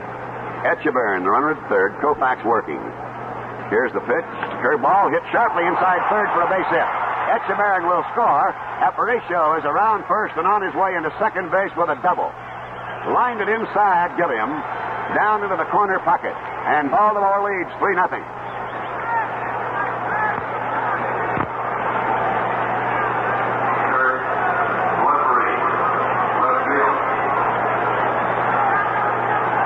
Our first run batted in this game. And it goes to Aparicio, who is 2 for 3. Got a curveball inside and gave it a good ride. The batter is Lefevre. Flied to center, popped to short.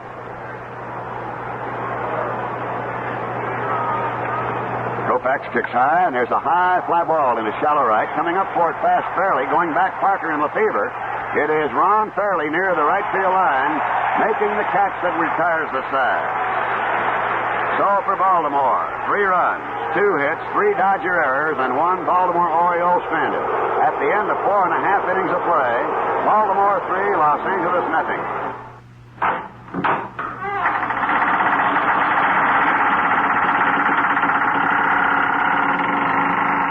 This is the warehouse. Some pretty good beers have served time here. There are people who think nothing can happen to beer in a place like this. But this beer becomes forgotten beer. Pushed around from warehouse to warehouse. Stored, loaded, trucked, unloaded, stored, loaded, shipped, unloaded, stored. Carling won't condemn beer to a long sentence in the warehouse. Carling built 8 nearby breweries to get our black label beer to the people while it's still fresh, while there's still life to it. Carling believes building a brewery is better. Anything is better than leaving our beer in the warehouse.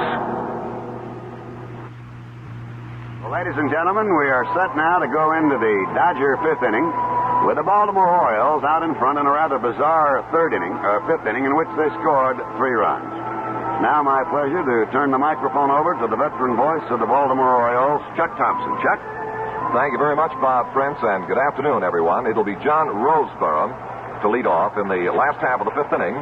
And the Dodgers are again facing the problem they faced yesterday, a problem they faced many times with great success throughout the year, the problem of catch-up baseball. Roseboro popped to shortstop in the second inning. Left-handed hitter. And Palmer looks down to Echevarron for the side, and we're ready to go to the bottom of the fifth. Pitch. Strike call.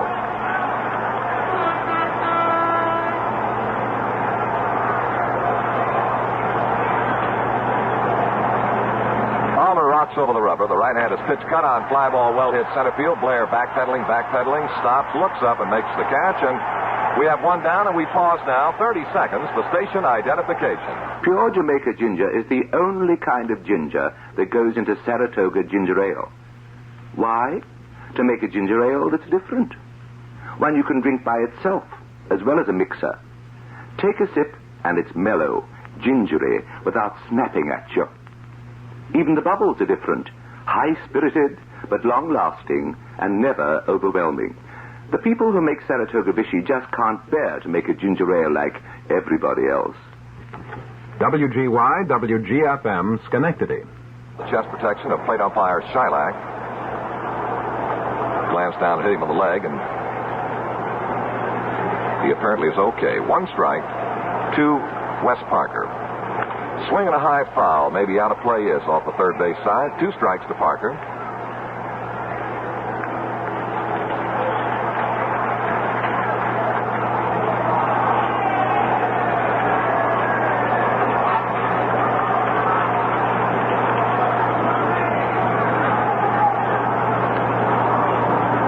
His next offering is high and away to Parker. 1 ball, 2 strikes. Parker, a southpaw hitter, switch hitter, and a left-hander against Palmer. Center fielder Blair shades him a bit toward the alley in left center. The pitch. Breaking ball is inside, and the count 2 balls, 2 strikes.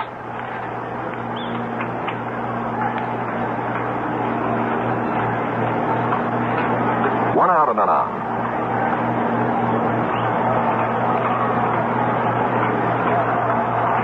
To the wide, and the 2-2 pitch.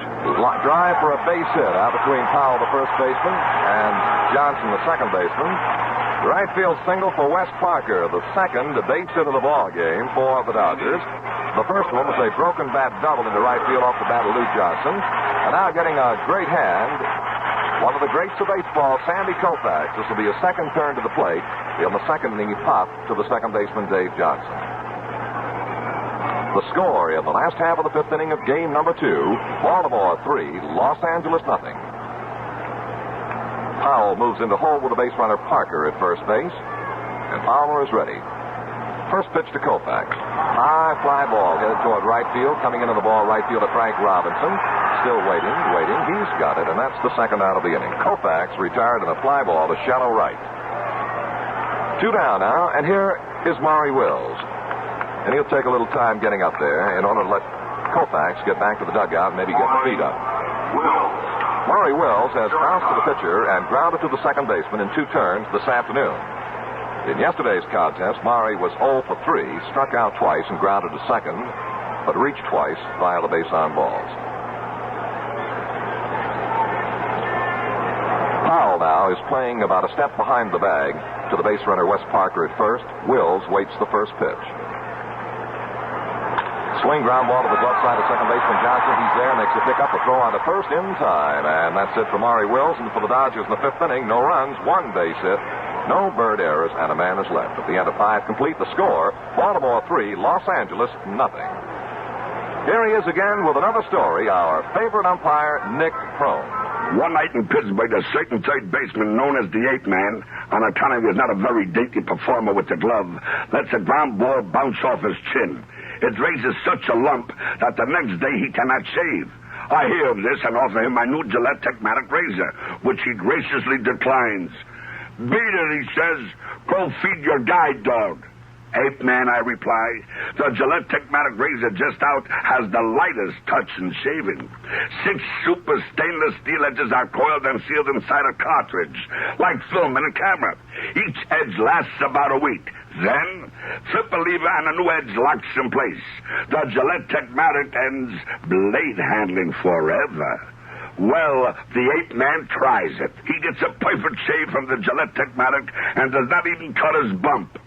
He says to me, "You are a humanitarian." "Ape man," I reply, "say that on the field, and you're out of the game." They are redressing the skin of the infield now at Dodger Stadium as the Orioles are ready to come to bat on the top of the sixth inning with Frank Robinson to lead off. And one of the nice gestures from the spectators here at the Dodger Stadium occurred a moment ago as the unfortunate Willie Davis took center field. They gave him a fine, warm welcome as he came out that way. And as Bob Prince mentioned a moment ago, no one in the world could feel any worse than does Willie for the unfortunate errors of the previous inning. Well, it'll be Frank Robinson, Brooks Robinson, Boog Powell against Sandy Koufax in the last half of the sixth inning. Frank has flied to left and walked. The five-inning totals here in game number 2 at the end of 5. The Orioles 3 runs on 3 base hits. They have not committed an error. The Dodgers, no runs, 2 hits, and 4 errors. Incidentally, the Orioles led the league in the fewest errors in 1966, and they've done that 3 times in the last 4 years. Here is Frank Robinson. Koufax fires. Curveball drops in. Strike is called.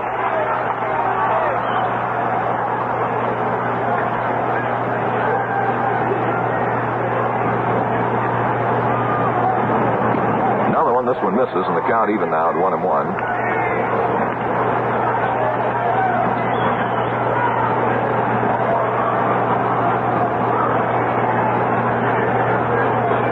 Koufax to the move on the 1-1 to Frank Robinson.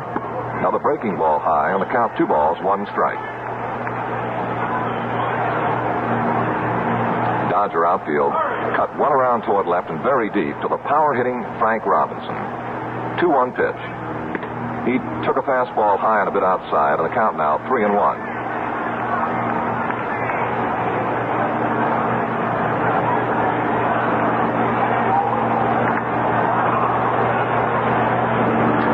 To Frank Robinson.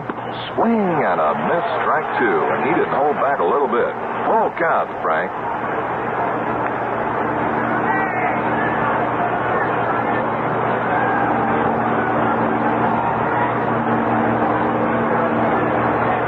And the big one, 3-2 to Robinson. Koufax delivers. Here's a foul ball out of play. And the count holds 3-2.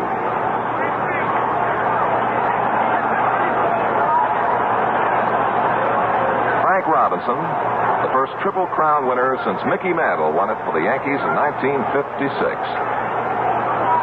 Batting average, home runs, RBIs. 3-2 pitch to Frank.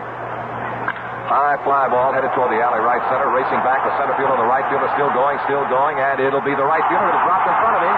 It dropped in front of the right fielder fairly. Frank Robinson is around second, legging for 3. There isn't a throw toward third base. It comes toward the plate instead. Well, Willie Davis and Ron Fairley met on the warning track about 390 feet away in the alley in deep right center, and the ball just dropped right in front of the right fielder Ron Fairley and bounced through, and Frank Robinson opens with a triple.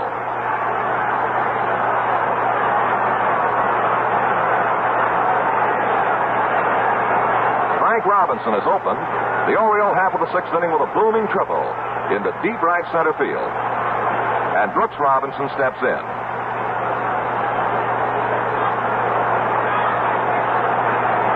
The Dodger infield now played up very shallow on the first base side, a couple of steps back on the third base side. Pitch is cut on high fly ball down the first base side foul. Giving chase is Wes Parker over near the box seat railing, reaches up and makes a dandy catch. A fine catch by Wes Parker near the box seat railing beyond the Oriole dugout on the first base side of Dodger Stadium. Good defensive play from Wes. Frank Robinson holding third on the play, and now the batter, Boog Powell, who has flied to right and singled to left field.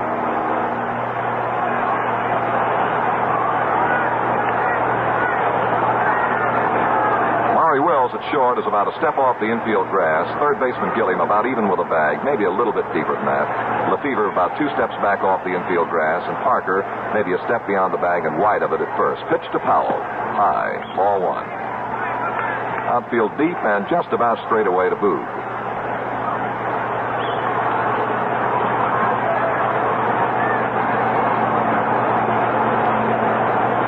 to the move. The 1-0 pitch to Powell. High again. Ball 2. 2-0 to Boog.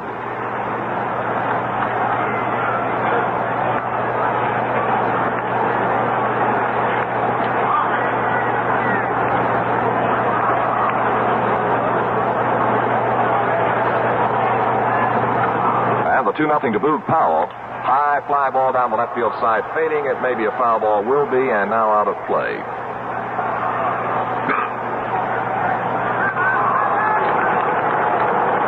2-1, the count to Boog. Orioles 3, Dodgers nothing. We're in the top of the 6th inning of game number 2.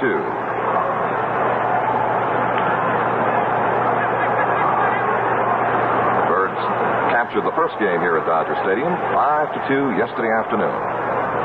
2-1 to Powell.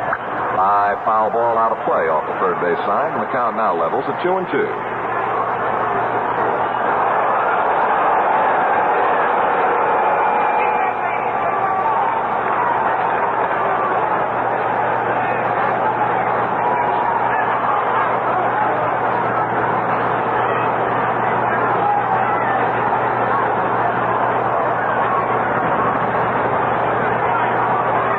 To the move, the 2-2 to Powell. Breaking ball high, and the count now fills 3-2.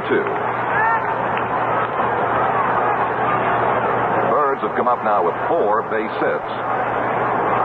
Koufax has registered 2 strikeouts. All 3 of the Oriole runs, of course, unearned. 3-2, the count to Boog Powell.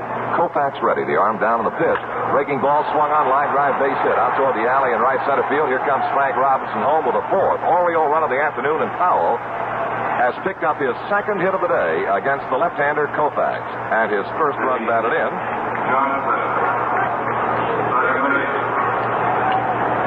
And it's now Baltimore 4 and the Dodgers nothing.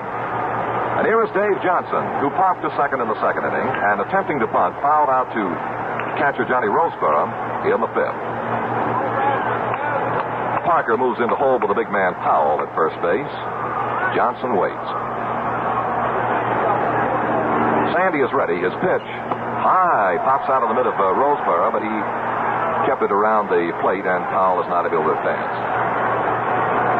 Ron Peronowski is throwing in the Dodger bullpen right now. Peronowski.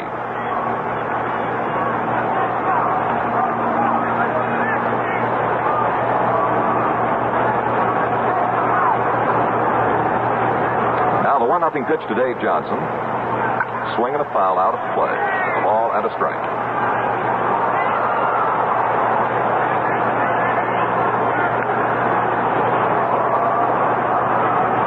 Dodgers this afternoon with the Orioles again smash an attendance mark with 55,947. The 1-1 to Dave Johnson, swinging another foul out of play. And the count of ball, 2 strikes.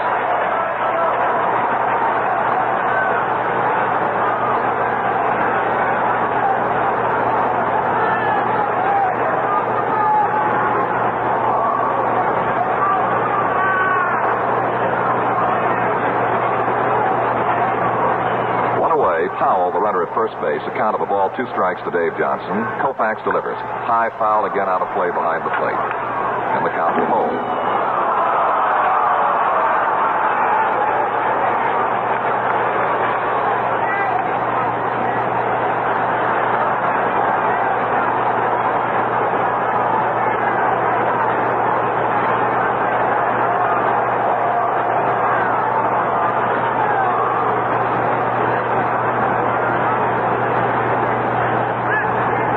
Is ready. The 1-ball, 2-strike pitch. Drive for a base hit beyond the diving first baseman Parker out of the right field. Powell is around second base, coming out to third. Here's a throw coming to third from Ron Fairley. Powell is in safely. The ball gets away from the third baseman. Backing up is Koufax. Down to second goes Dave Johnson. And the Birds have runners at second and third. Powell takes third, and the line single into right field off the bat of Dave Johnson.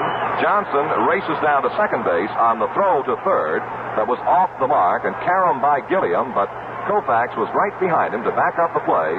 Sandy, however, had no chance to make a play on Dave Johnson moving into second base. The ruling will be an error, a throwing error to the right fielder, Ron Fairley, and the Dodgers have come up with their 5th error in the game. 1 out. Oriole runners at second and third. Paul Blair is the batter, and they are going to give him the intentional base on balls with first base open and 1 down. An intentional walk to Paul Blair will now load the bases for the Dodgers, for the Orioles against the Dodgers, and bring to the plate Andy Echevarron. Well, the most errors for one club in a 9-inning World Series game, 6 by 3 clubs, and the Dodgers now have hung up 5. Bob? Now, Chuck, the 3 unearned runs in the 5th inning, and of course one here that'll be earned, the one that Robinson just scored, a ball that fell in between 2 outfielders that appeared to be catchable. They'll be discussing that one quite a while.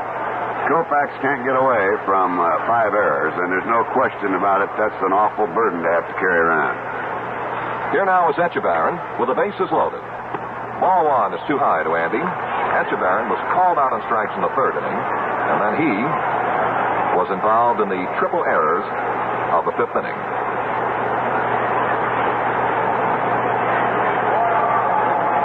Pitch coming down to Andy is high again, ball 2.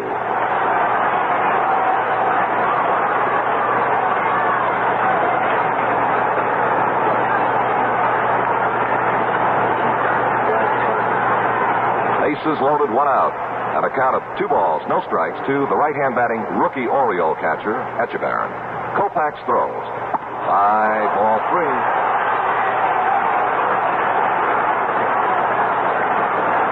And the burden of 5 errors, as Bob Prince pointed out, is a tremendous load for anyone to carry, even Sandy Koufax.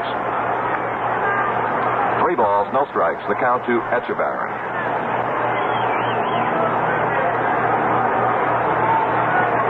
Blair at first, Johnson at second, Powell at third. The 3-0 pitch. Right down Broadway, and the strike is called. Echevarron under wraps, taking all the way.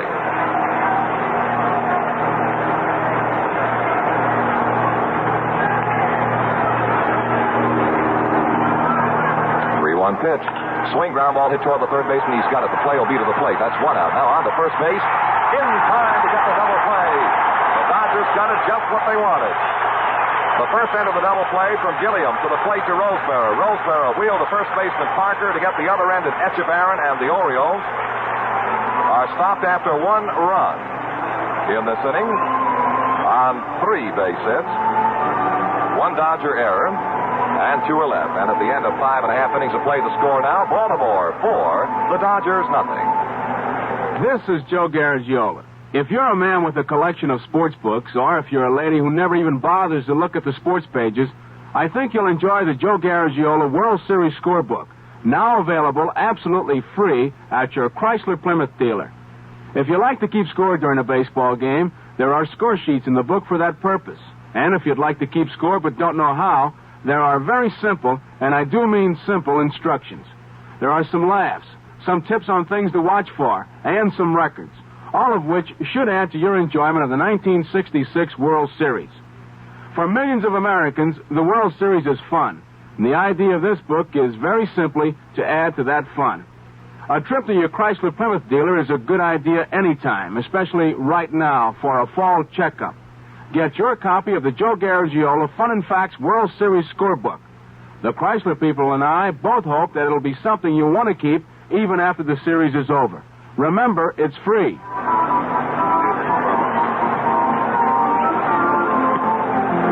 You know, college baseball is getting better every year.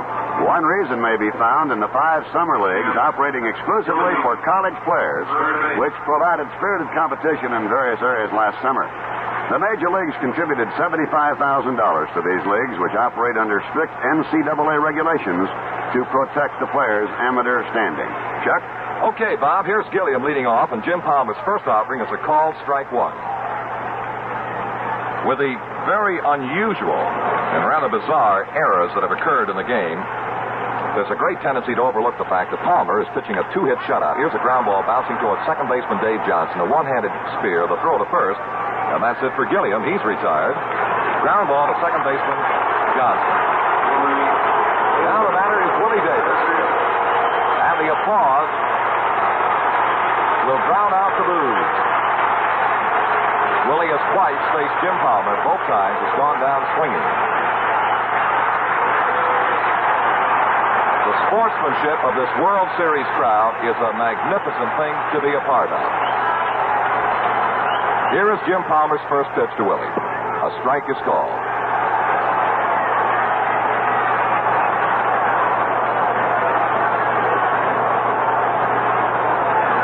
Now the one-strike pitch. Palmer deals, missed inside with a breaking ball, 1-1.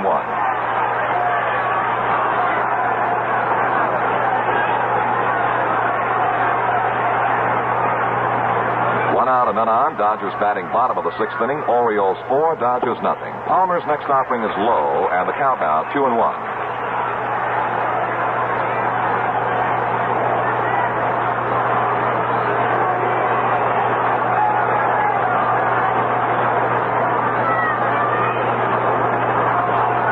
The 2-1 pitch to Davis.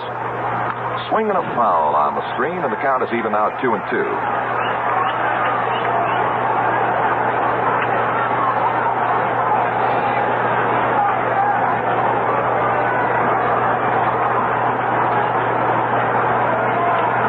Infield is cut around to the first base side against the southpaw swings of Willie. Palmer to the move, 2-2 pitch. Ground ball pumped off the first base side. Dave Johnson, the second baseman, grabs, throws on to first, just in time to get Willie Davis. That ball threatened a bad hop right over the head of the Orioles second baseman. He had to make another one-handed stab of the ball and threw him out. 2 up and 2 down. You know, Chuck, being in the league, naturally the National League, where there is a tremendous amount of great second base play, and observing the play of young Johnson out there, and of course Lefevre for the Dodgers. Johnson appears to have very excellent hands for a youngster. Looks like a real great star at that position for years to come. Here is Ron Fairley. Swings in a long drive foul down the right field side and out of play, strike one.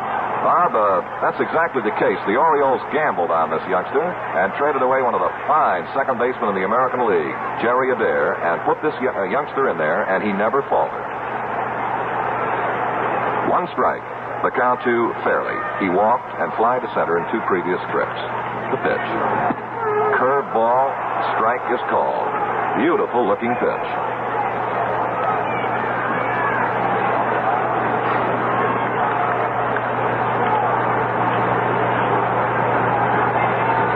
Out, none on. Palmer to the move. Breaking ball just missed. He tried the curve again. 1 ball, 2 strikes.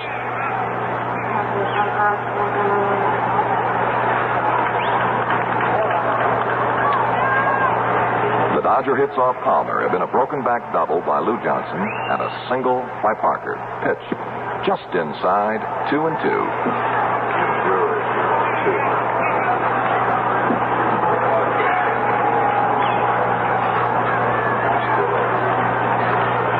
Peronowski are throwing in the Dodger bullpen. Fairley has stepped out, mopped the brow.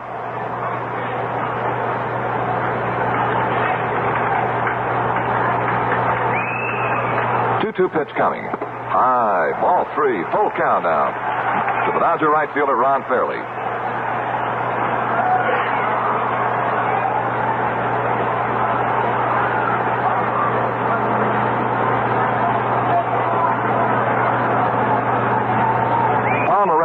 And the right hand is pitch. Swing and a miss. He struck him out. And the Dodgers are 3 up and 3 down in the last half of the 6th inning. At the end of 6 complete, the score. Baltimore 4, Los Angeles nothing. A great new filter cigarette is born. Born with the name Camel. New Camel filters. New Camel filters, the one born rich. New Camel filters. This is the one born rich. Rich in taste. With that big Camel head start on flavor. Now that great Camel heritage of real taste comes to you in a great new filter cigarette. No other can compare in flavor. No other can compare in quality to new Camel filters. This is the one you'll want to try. Try Camel Filters, the one born rich.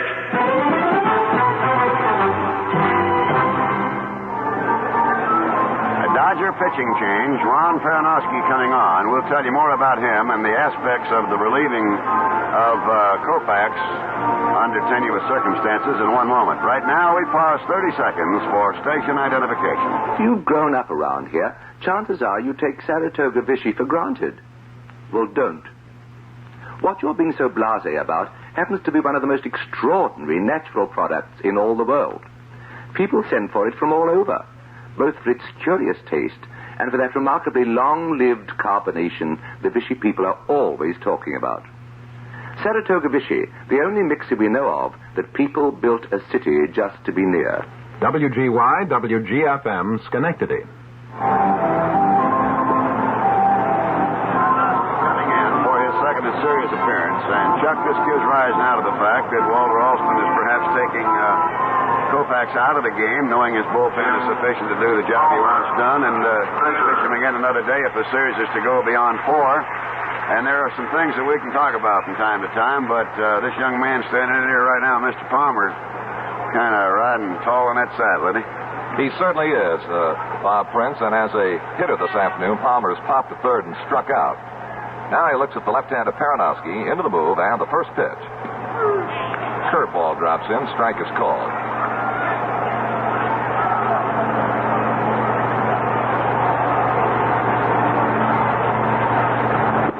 Here's a ball just inside Palmer, up around the letters.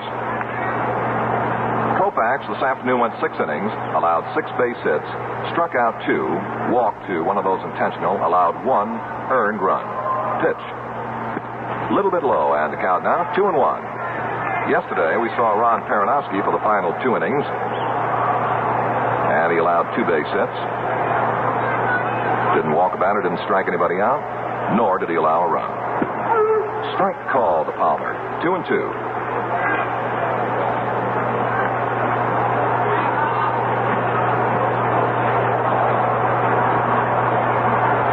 Two balls, 2 strikes to Palmer. Paranowski ready. Here's the pitch. Swing and a ground ball hit right to a third baseman, Gilliam. He gloves it, the throw on to first, and we've got the first out of the inning. And Palmer, hustling every step of the way, made it a little bit closer than we thought it would be. And now here is Aparicio with 2 hits and 3 trips this afternoon against Koufax. Looking now to Paranowski. Luis has also knocked in 1 of the 4 Oriole runs. Paranowski's pitch, strike call, covered the outer portion around the knees. Aparicio had a leg hit, an infield hit to deep short in the first inning, and a double between Gilliam and the bag at third in the 5th inning. 1 strike pitch coming, inside low, 1-1.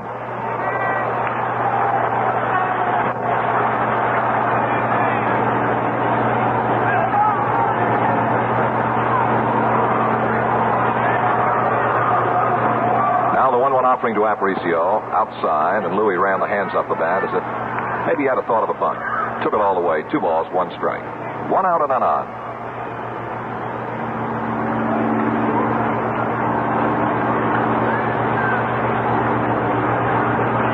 2-1 pitch to Aparicio. Swing fly ball headed out into shallow left center field. Moving on the ball, Willie Davis. Center fielder sets up under it, and Willie makes the draft for the second out of the inning.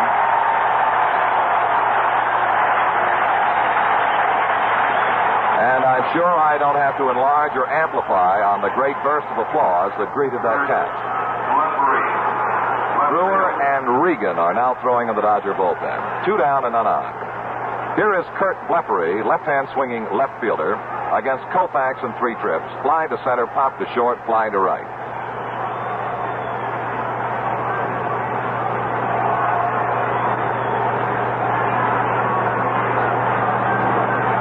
Conversation going on around the plate. It perhaps concerns whether or not Lefevre is in or out of the box. His rear foot is right on the line.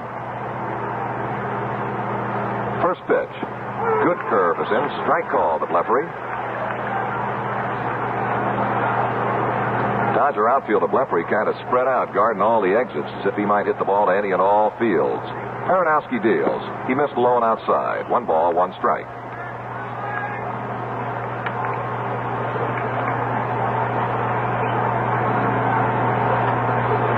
Now the 1-1 pitch. Breaking ball low, and the count 2-1.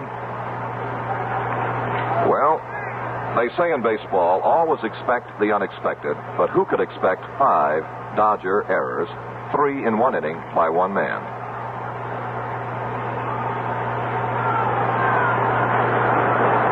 Pitch to Lefevre. Swing ground foul pumped up the first base side, speared by Gene Woodling, Oriole first base coach. I wonder, Chuck, what these batters would do if the game of golf hadn't been invented. They all seem to wear golf gloves now on one of the hands when they go up there to the plate.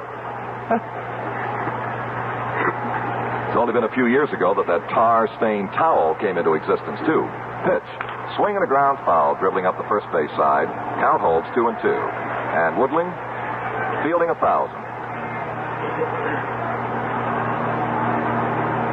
Gene, the hitting coach of the Orioles, and he's done a great job, particularly with a lot of the youngsters on the Baltimore club. Gene feels one of the most important things you can teach a young hitter is to learn the strike zone.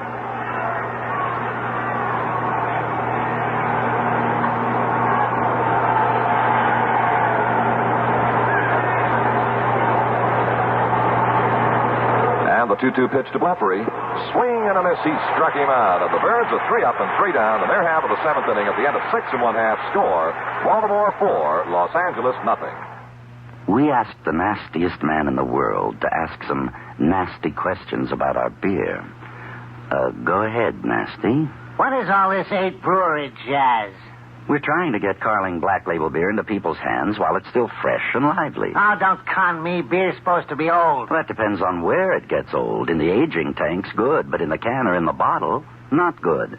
There, well, beer slowly, surely acquires an unbeer-like taste.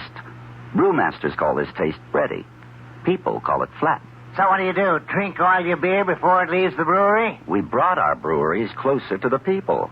This way, Black Label spends less time in warehouses and trucks. Hey, my brother drives a truck. You got something against trucks? We love trucks. We love trains. We love boats. We love planes. We just want our beer to spend less time in them. It'll taste better.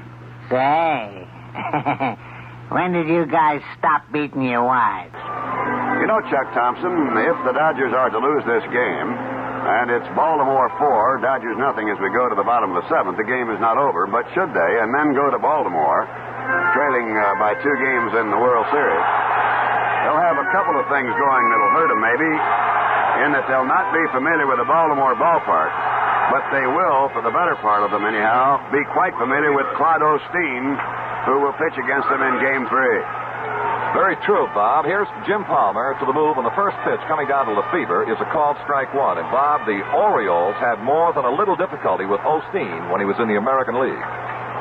Now the 1-strike pitch drives him off the dish to make the count 1 ball, 1 strike. Oriole pitching that has kind of been downgraded for the most part around the country coming into this World Series has now held the Dodgers scoreless for the last 12 innings. Fly ball hit down the left field side. Fading is going to be a foul ball and out of play. 1 ball, 2 strikes.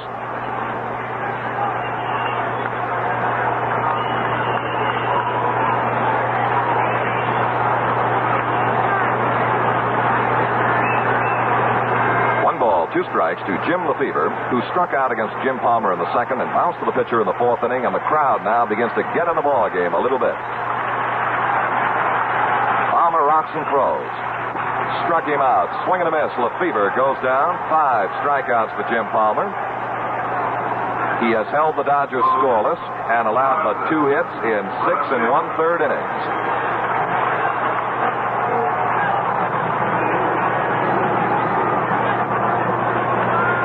Course of the past year, the Dodgers were blanked 17 times, shut out 17 times. Well, here's Lou Johnson. He doubled into right field in the 2nd inning, in a little humpback liner out over the head of second baseman Dave Johnson, then fly to the center fielder Blair in the 4th.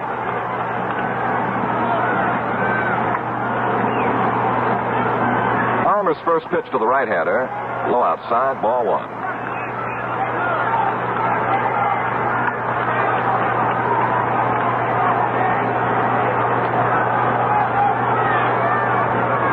1-0 pitch.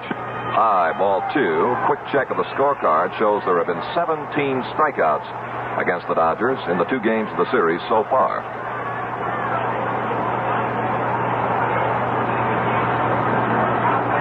Palmer ready. Strike call. 2-1 the count now, and I look to the Oriole bullpen, and we see Stu Miller is warming. Now a 2-1 pitch to the right-hand batting, Lou Johnson. Fouled out of play behind the plate. 2-2.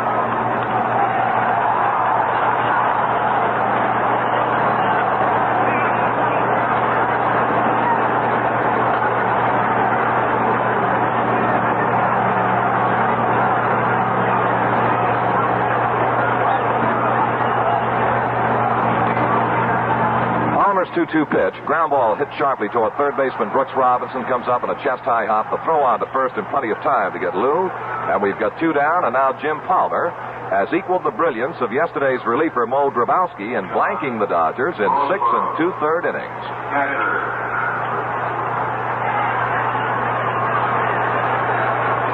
Two gone in the last half of the 7th inning, and here is John Roseborough, who has popped to short and flied to center. We're waiting now for Lou Johnson to get back to the Dodger dugout. He breaks into a dead run, headed back into the dugout. The young man pitching for the Orioles this afternoon will not be 21 years old until the 15th of this month. Here's a line drive base hit over the head of the first baseman foul out the right field corner. Roseborough to first base will hold there as Frank Robinson fields the ball in right field. And the Dodgers have picked up their 3rd hit. 2 singles and the looping double by Lou Johnson in the 2nd inning. The score again, the Orioles 4 and the Dodgers nothing, with 2 down in the last of the 7th. And now Wes Parker, who was intentionally walked in the 2nd inning to load the bases so that Palmer could pitch to Koufax, and he got Koufax to pop out. Then Parker ripped a single to right field in the 5th inning. Powell does not hold with the runner at first. The pitch, high, ball 1.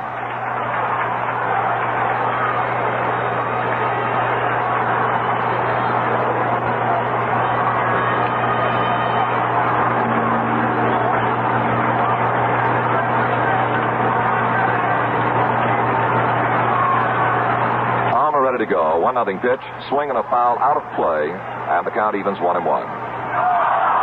Most pitchers using a stretch with a runner on will, for the most part, bring both hands down to the belt and sometimes below that before they hit the set. That is not the case with the Baltimore right-hander Palmer. His stretch stops right at chin level. Now the pitch. High fly ball, left field side, backing the third baseman Brooks Robinson in foul ground, crossing over Aparicio, but Brooks Robinson in foul ground makes the catch of the pop-up to retire Parker and stop the Dodgers in the bottom of the 7th. No runs, 1 base hit. There were no bird errors, 1 man left on. At the end of 7, score Baltimore 4, Dodgers nothing. Well, I've got a message for the ladies in the audience, so will all you men please tune out for a moment? Okay. Now then, ladies, now that we're alone, I'd like to tell you about a new razor blade. Now, it's not for you, it's for your husband. So why am I telling you about it? Well, because it's a chance for you to do something nice for him and for yourself, too. You see, Gillette has come out with an amazing new blade called the Gillette Super Stainless, also known as the Spoiler. It has a miracle plastic coating baked on the edge, a coating that reduces the pull when you shave. That is, when he shaves. And ladies, once a man shaves with this blade, he actually becomes spoiled. So spoiled that he can't go back to his old standard of shaving. Let's face it, ladies. When a man is happy with the shave he gets, he's happy when it comes down to breakfast, too. So if you want to spoil him and do something for yourself, too, go out and get him the Spoiler, alias the Gillette Super Stainless. And okay, guys, you can listen again. Chuck, it might be interesting, a lot of the fans listening in around the country, just what will the Dodgers be looking at when they come into your ballpark in Baltimore for distances and things like that? Well, the distances down the foul lines in Baltimore are a good deal shorter than they are here at the Dodger Stadium. It's 309 feet down the right field and the left field lines, and it'll be 410 feet straight away to center field. The fence is not the 9-foot fence that we have here. It's about 7 in Baltimore.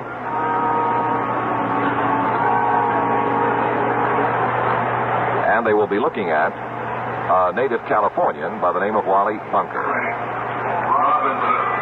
Here is Frank Robinson to lead off for the Orioles in the top of the 8th inning of game number 2, with Baltimore leading the Dodgers 4-0. 373 lifetime home runs for this fella that in Baltimore we call Mr. Hit. Now the Dodger bullpen is activated again with Reagan and Moeller.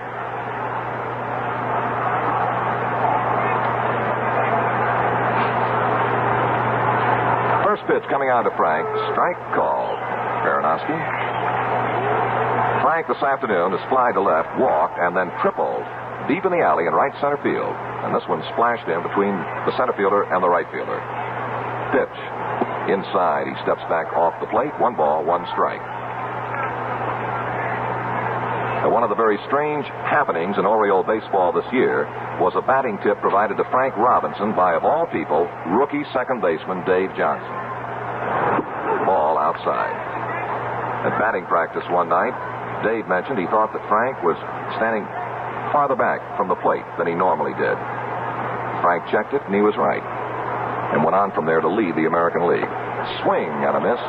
Strike 2. 2-2 to Frank Robinson.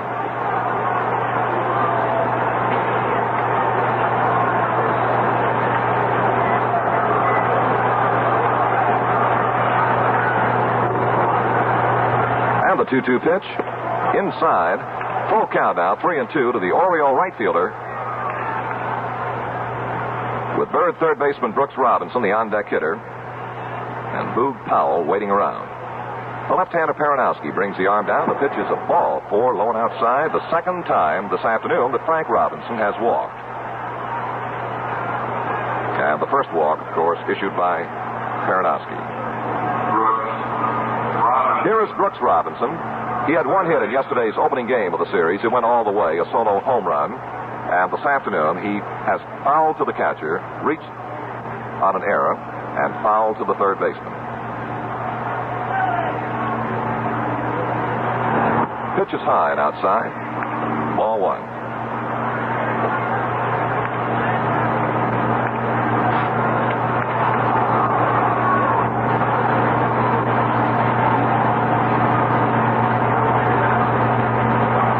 Robinson with a pretty good lead at first. Baranowski throws. Strike called. 1-1 now.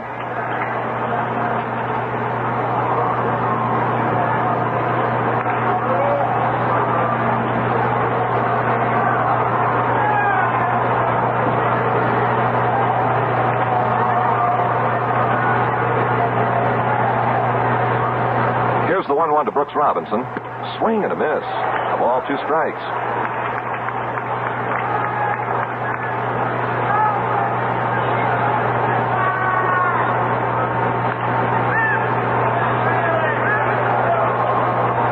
Leading first, and the pitch to Brooks Robinson. Cut on ground ball up the third base side. It's in the hole. Base hit into left field. Frank Robinson down to second base, and he will hold there on Brooks Robinson's slashing ground single between short and third. So the Orioles, in the top of the 8th inning, have their leadoff hitters reach. A walk to Frank Robinson, a single by Brooks Robinson, and up to the plate now, Boog Powell. And against Sandy Koufax this afternoon, Boog Powell had 2 hits in 3 trips. Now he faces Baranowski.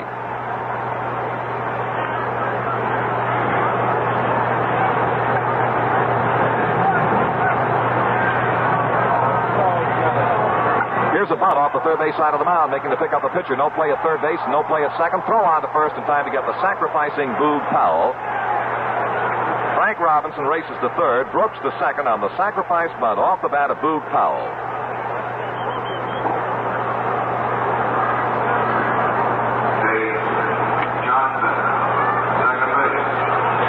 Down. Boog Powell, the big man, has sacrificed Frank and Brooks Robinson.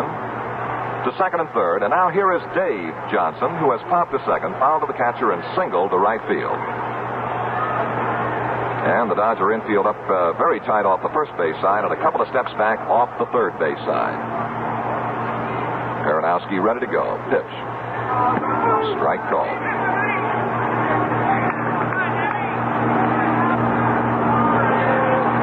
Stu Miller is throwing in the Oriole bullpen along with knuckleballing Eddie Fisher.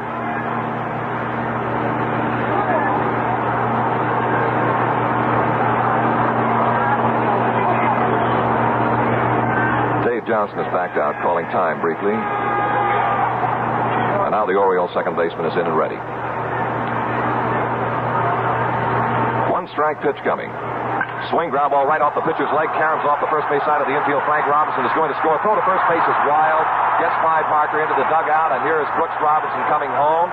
And on into second base goes Dave Johnson. A ground shot off the shin of pitcher Paranowski. Caroms off the first base side of the infield. Paranowski ran it down and then threw it away by the first baseman into the Oriole dugout, and we have two more Bird errors and, two more Bird runs and another Dodger error, and that will tie the record. And on his way to the mound now comes Walter Alston. Frank Robinson is checked in with run number 5. Brooks Robinson with run number 6. That run will score on the error charged to the pitcher. Dave Johnson will pick up a run batted in on the base hit,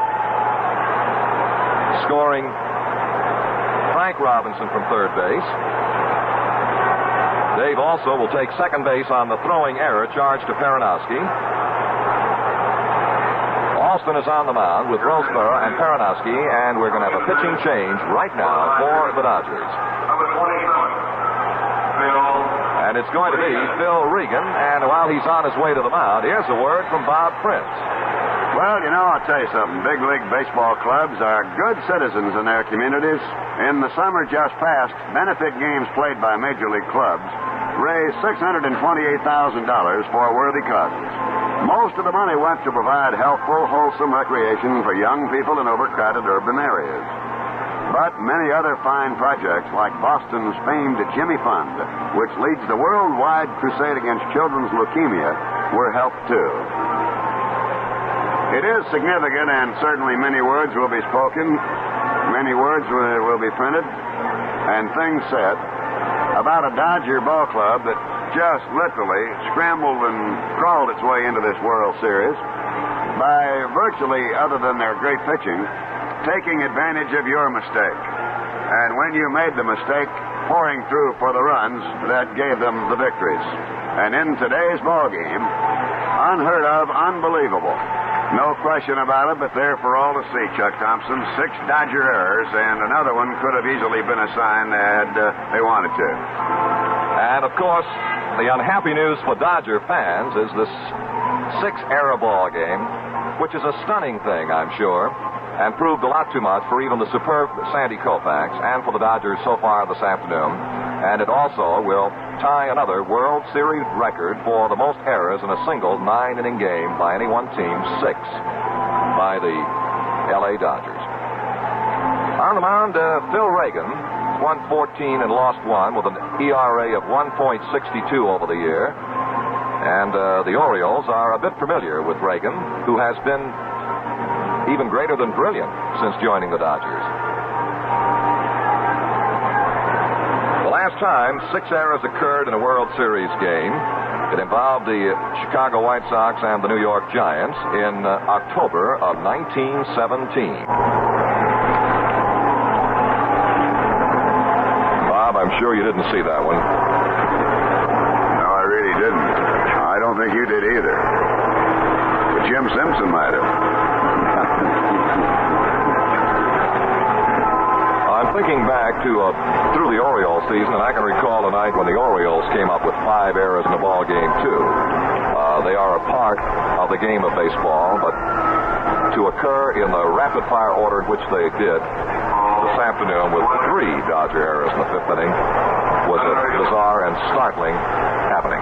Here now is Paul Blair, right-hand hitting Orioles center fielder, against the right-hander Phil Regan. On at second base, Dave Johnson.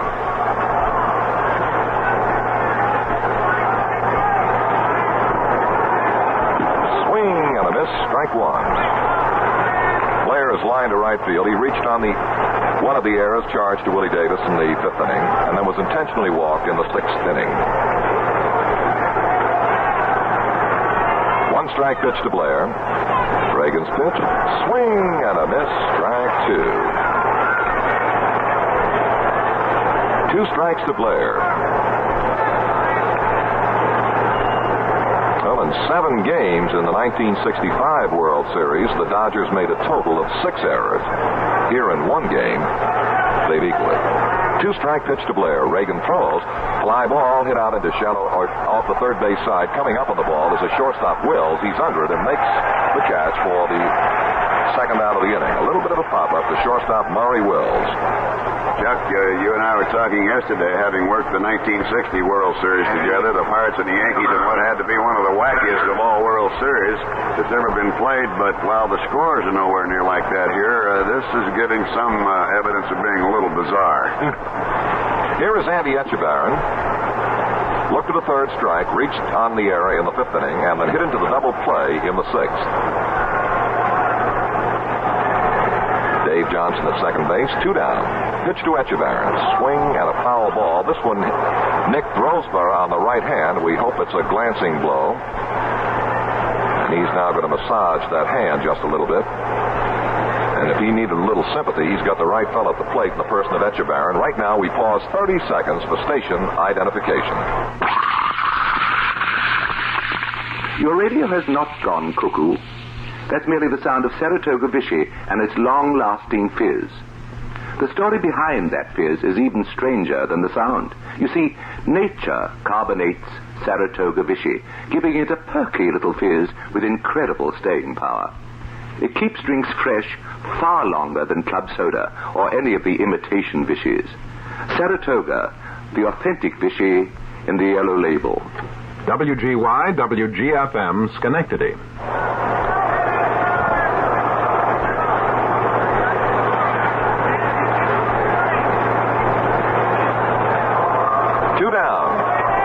Orioles 6, Dodgers nothing in the top of the 8th inning. And the 1-1 coming to Echevarron. Reagan fires, swing and a miss, strike 2, 1 and 2.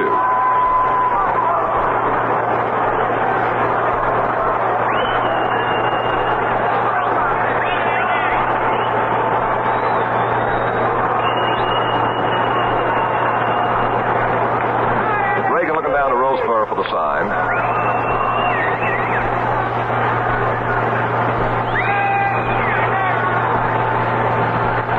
Dodger reliever delivers. Missed blown away. 2 balls, 2 strikes. Birds remember Reagan when he wore the uniform of the Detroit Tigers.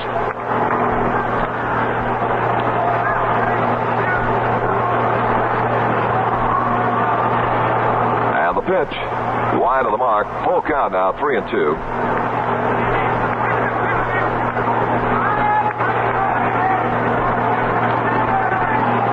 The underdog Baltimore Orioles invaded Dodger Stadium, beat the Dodgers 5-2 in the first game, and lead them 6-0 in the top of the 8th in game number 2. Here's a ball just a little bit high. And Echevarron walks. The second walk of the inning, and the first one charged to Reagan. And getting a well-deserved hand is Jim Palmer.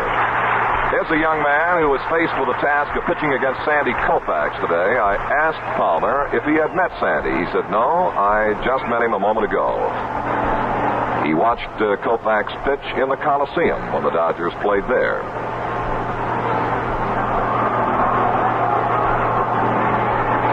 First pitch to Palmer. Wide of the plate, ball, and it gets right on by Roseborough, back to the screen, and both runners move up a notch. Low outside and got by Roseborough all the way to the screen, and it's ruled a wild pitch charged to Reagan, and that advances Dave Johnson to third base and Andy Echevarron to second base. Well, strange other happenings in Dodger Stadium this afternoon. But for the Oriole fans around the country, I would imagine they'd say beautiful, just beautiful.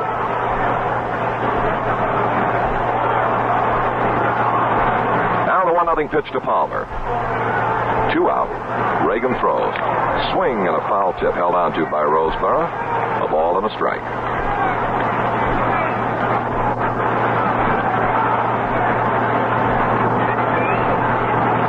Reagan to the wind, and the 1-1 pitch.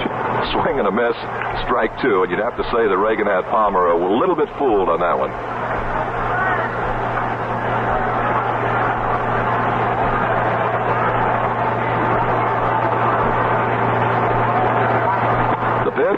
Strike 3 is called. Palmer is called out of strikes, but the Orioles of Baltimore pick up 2 more runs on the same number of base hits, plus another Dodger error. Their 6th of the game to tie a World Series record, and 2 men are left. At the end of 7.5 innings of play, the score is Baltimore 6, Los Angeles nothing.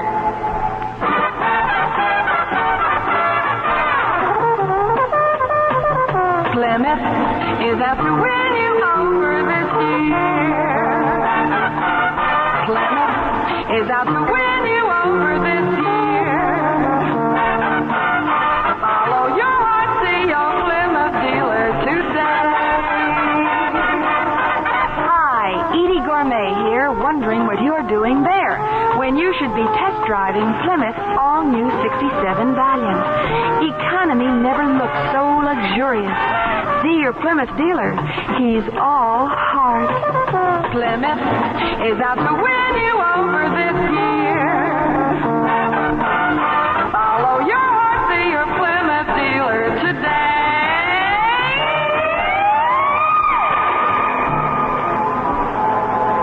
The all-new 67 Valiant is now on display at your Plymouth dealers. He'll do most anything to get you and a new Valiant together today. Well, the Dodger pitcher is scheduled to lead off in the last half of the 8th inning. It'll not be the pitcher. It'll be Tommy Davis. Tommy Davis was 0 for 3 in the opener yesterday. And the Dodgers have now been held scoreless in the last 13 innings of the first 2 series games. Tommy Davis. On the mound, the tall, slender, right-handed Jim Palmer of Baltimore.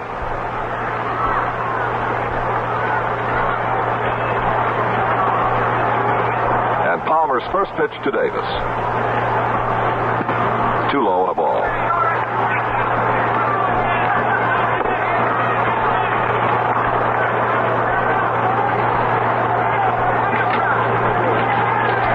Palmer's pitch is a strike called by plate umpire Nestor Shylock.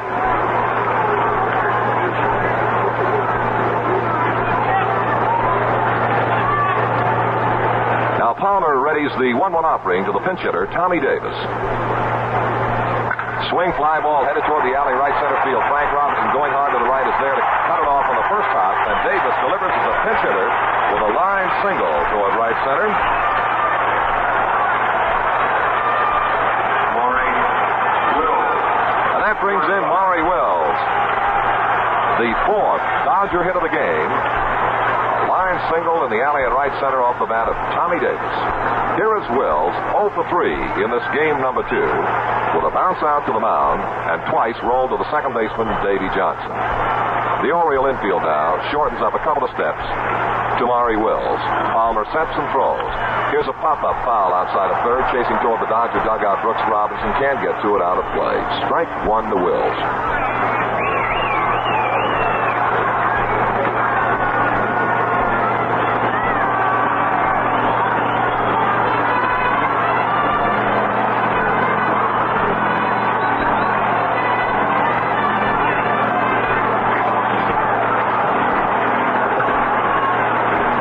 Strike pitch coming to Wells. He takes a strike 2 call and short hop on the bat to look at it all the way.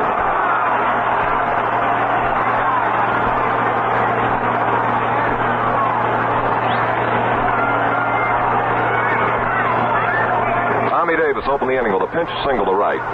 Powell does not hold with him at first base. The set by Palmer, the 2-strike pitch, swing and a foul right at the plate. Good breaking stuff from Jim Palmer.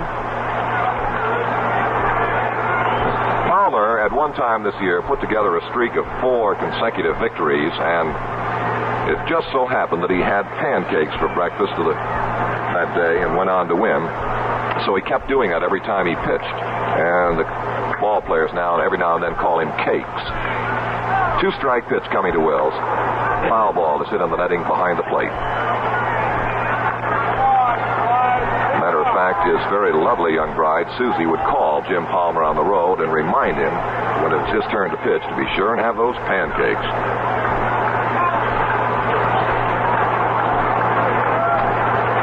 The 2-strike pitch. Low for a ball. And I will now add, yes, he had pancakes this morning.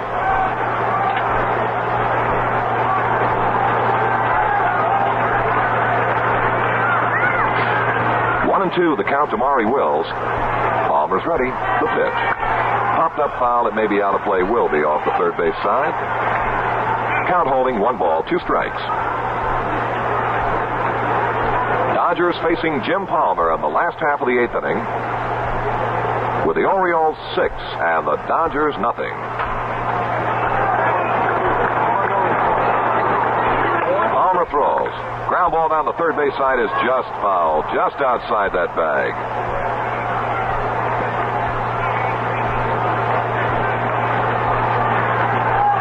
Waiting now for Tommy Davis to retreat to first.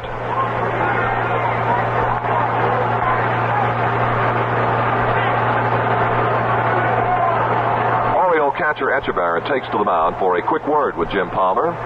In the Oriole bullpen, a fellow the Orioles refer to as the Bullet, Stu Miller, is pitching. Is warming, I should say.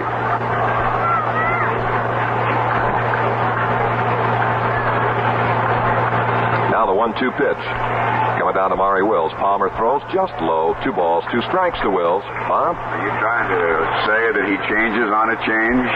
I guess it was Joe Garagiola who said he gives you that Wells Fargo pitch. It comes up there in easy stages.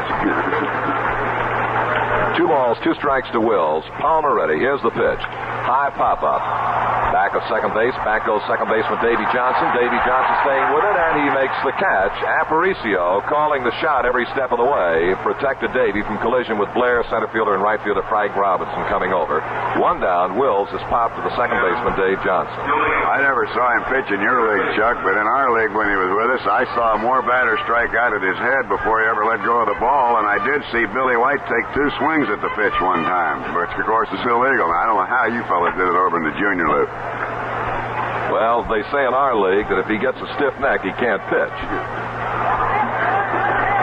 Here now is Junior Gilliam, or Jim Gilliam, rather, 0 for 3 this afternoon. Palmer throws, swinging a high fly ball down the right field side, fading foul and out of play. Souvenir coming up for some lucky fan. Strike 1 to Gilliam. He's popped to short, grounded to short, and rolled out to the second baseman.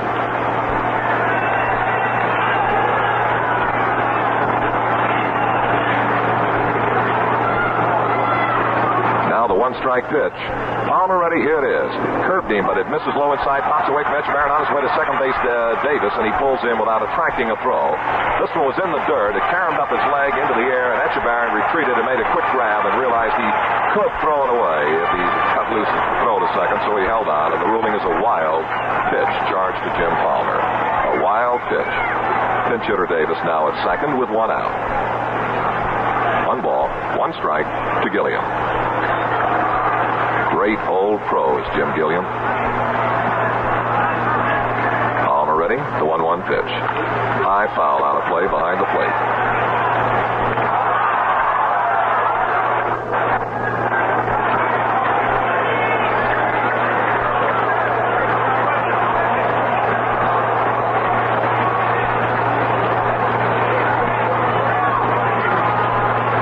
With a 1-ball, 2-strike pitch to Gilliam.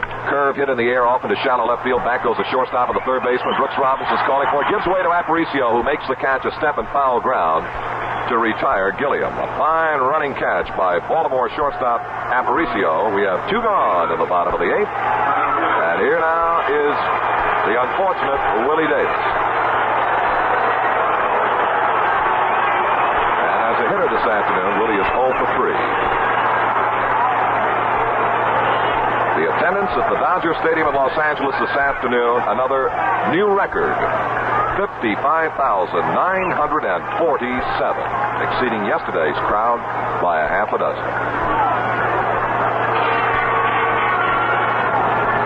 Johnny Davis at second, Willie Davis at the plate and the pitch. Fly ball well hit deep in right center. Paul Blair going to the glove side. The Orioles center fielder now coming up on the ball is there and makes the grab in the alley in right center to retire Willie Davis and the Dodgers in their half of the eighth inning. No runs, one base hit. There were no Oriole errors and a man left on. At the end of 8 complete, the score, Baltimore 6, Los Angeles nothing.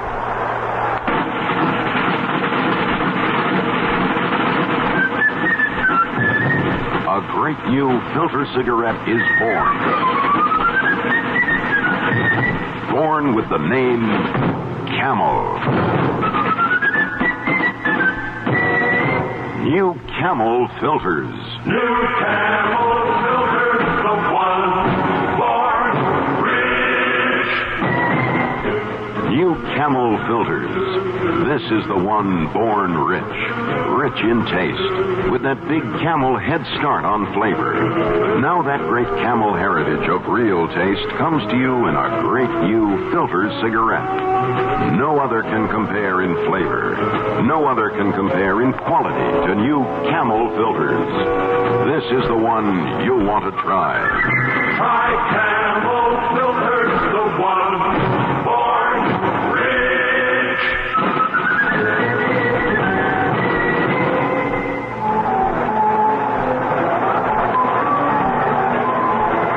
The Orioles will come to bat with the top of the order, Aparicio, Kurt Lefevre, and Frank Robinson in that order against a new Dodger hurler, Brewer.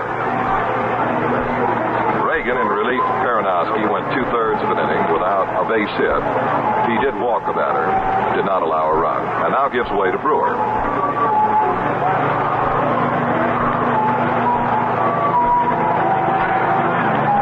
Jim Brewer warmed yesterday, but did not see service in the opening game.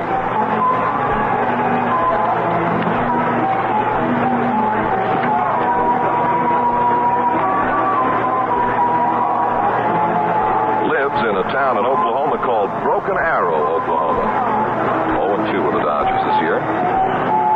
Southpaw Jim Brewer.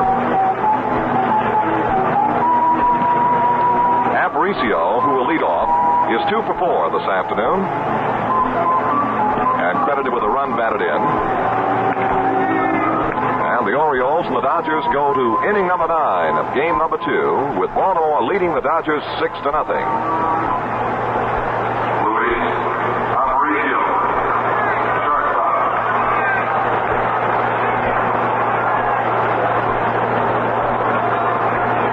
Aparicio waiting. Brewer now looks down to the plate to pick up a sign from Roseboro. He's ready, and here's his first pitch.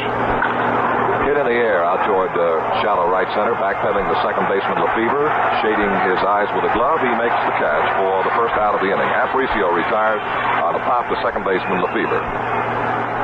Batter now, Kurt Lefevre. Collared in 4 trips this afternoon, 1 for 3 in yesterday's opening game of the series. And Lefevre would like plate umpire Shylock to look at the baseball. And Jim Brewer, who tossed it into Shylock, did not throw the accustomed rainbow toss. He just whipped it in there. Shylock one-handed it and gave Brewer that well-known look.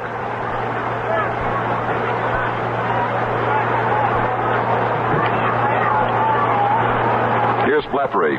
The southpaw Brewer pitches. High, ball 1.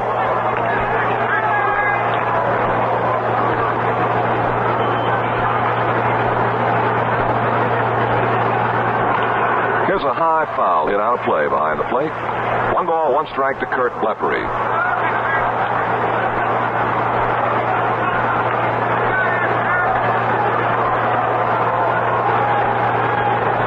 Right back, here's a check swing and apparently a foul tip. Hold on a minute. It nicked the bat of Lefevre in the dirt at the plate, and the count of ball and 2 strikes.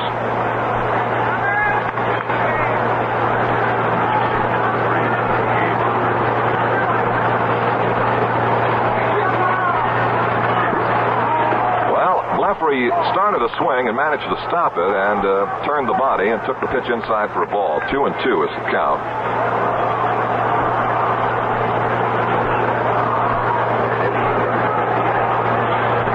Brewer rocks and throws.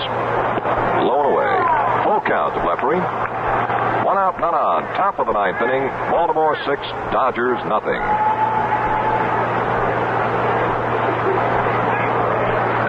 count. Swing and a miss. He struck him out. Lefevre goes down. 2 away on the top of the 9th inning. And here now comes Frank Robinson, who's been to the plate 4 times this afternoon and reached base 3 times, twice via the walk, once with a booming triple in the alley in right center. He has scored 2 of the Orioles' 6 runs, as Frank.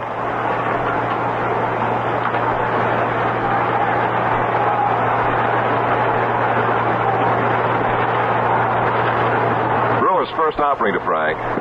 Missed outside and low, ball 1.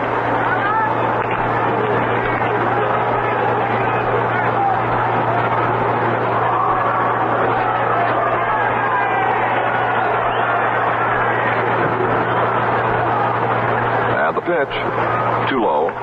2-0 to Frank Robinson.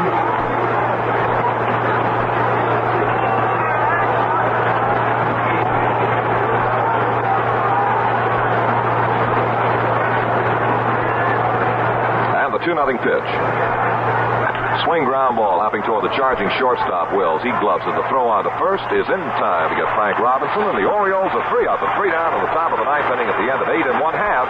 The score, Baltimore 6, Los Angeles nothing.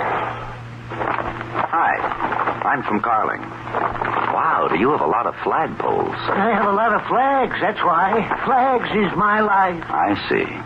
Well, did you finish ours? Why, sure. That's yours. The red stripe one up there next to the polka dot. Here, I'll bring it down so as you can get a better look. Now, this wide red stripe here stands for your original Carling Black Label Brewery. And up here, in the corner, these 8 little black stars stand for the 8 nearby Black Label breweries you have now. Well, you can't really call that a stripe. I can just see it. That one big wide red stripe, all them stars flying high above your brewery. But that's no stripe. It's as wide as the flag. The whole flag is red from top to bottom. If I say it's a stripe, it's a stripe. Well, then you'd have to say our Carling Black Label can is a striped can, even though it's red all over, because... Listen, Sonny, you stick to making the beer, and I'll stick to making the flags.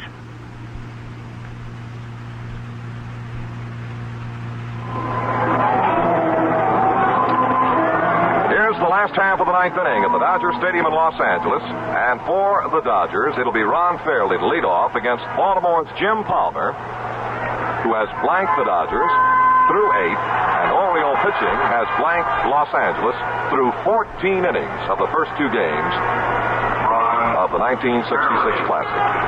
Here is Ron Fairley, who walked wide to center and struck out in 3 turns this afternoon.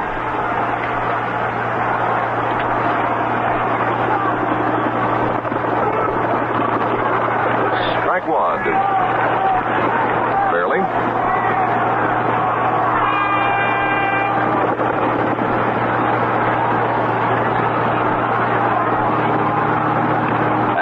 Too high to Ron. 1-1. Stu Miller is beginning to ease back in the Oriole bullpen, and he'll begin to lob the ball again. Now the 1-1 pitch to Fairley. Swing and a miss. Strike 2, a ball and 2 strikes.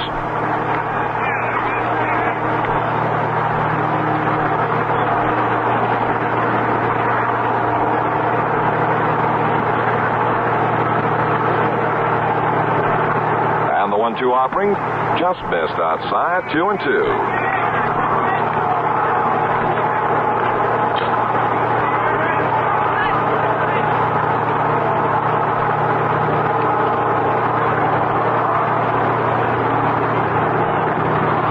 Low inside. Full count now. 3-2 to leadoff hitter Ron Fairley in the bottom of the 9th.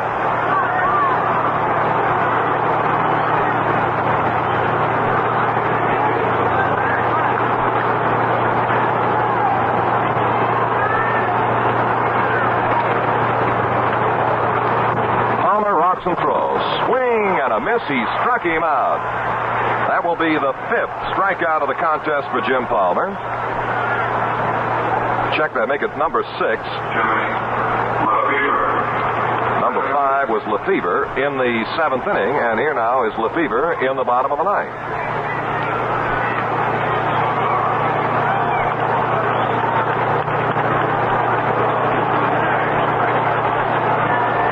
In the the 2 games of the series so far, 18 Dodgers have gone down on strikes. Ball 1 is too high to Lefevre.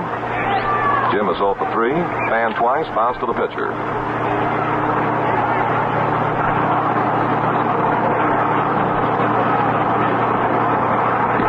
Swing and a miss. 1-1 to Lefevre.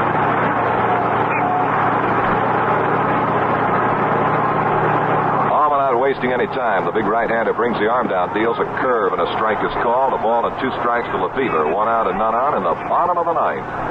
Baltimore 6, the Dodgers nothing. And the 1-2 pitch. Palmer throws. Curved him. It's in the dirt for a ball. 2-2.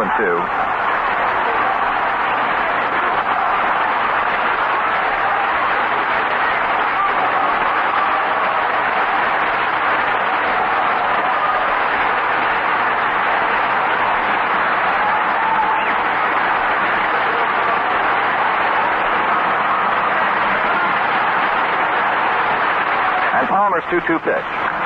Check swing pop foul is going to be out of play off the third base side, and the count will hold.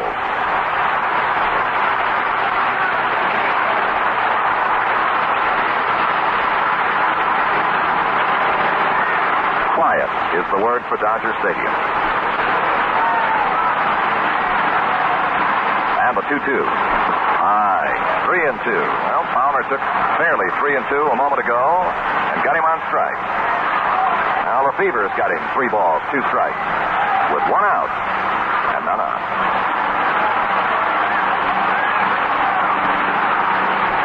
Here's the payoff.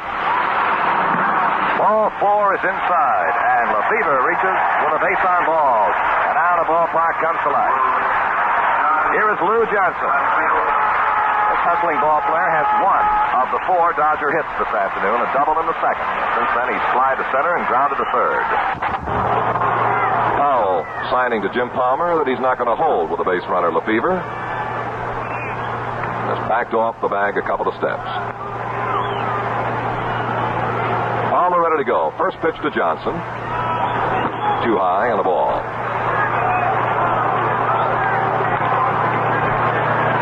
With that pitch, pitching coach Harry Brackeen of the Orioles comes off the bench and stands up and signs to Aparicio at shortstop, and Louis goes in to join the big fella, Jim Palmer. Aparicio has served in this capacity all year for Baltimore, more or less the captain of the infield, and he's done a magnificent job. Now the 1-0 pitch coming to Lou Johnson. Palmer deals. High inside. 2 balls, no strikes.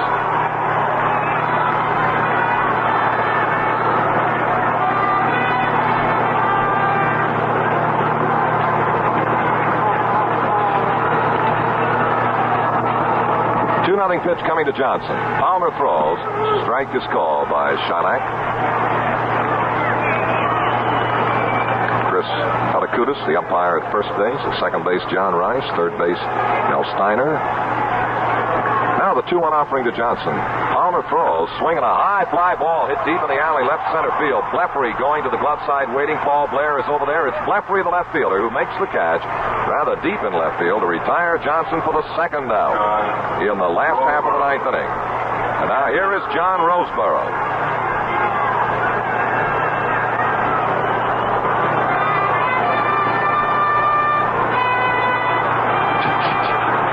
I'm sure you can hear that bugle in the background, and it's self-explanatory. He's been serenading all afternoon. Well, let's watch Roseborough. The pitch is high, very high, in a ball 1. Palmer struggling just a little bit, but in his first World Series game, Jim Palmer has blanked the Dodgers for 8 2/3. Spaced 4 hits, never more than 1 in an inning. The pitch. Low inside. Ball 2.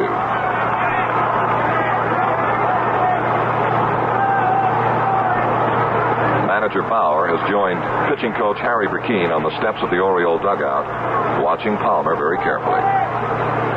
His 2-0 pitch is a ball 3 inside. And now Echevarron trots the ball back to the mound.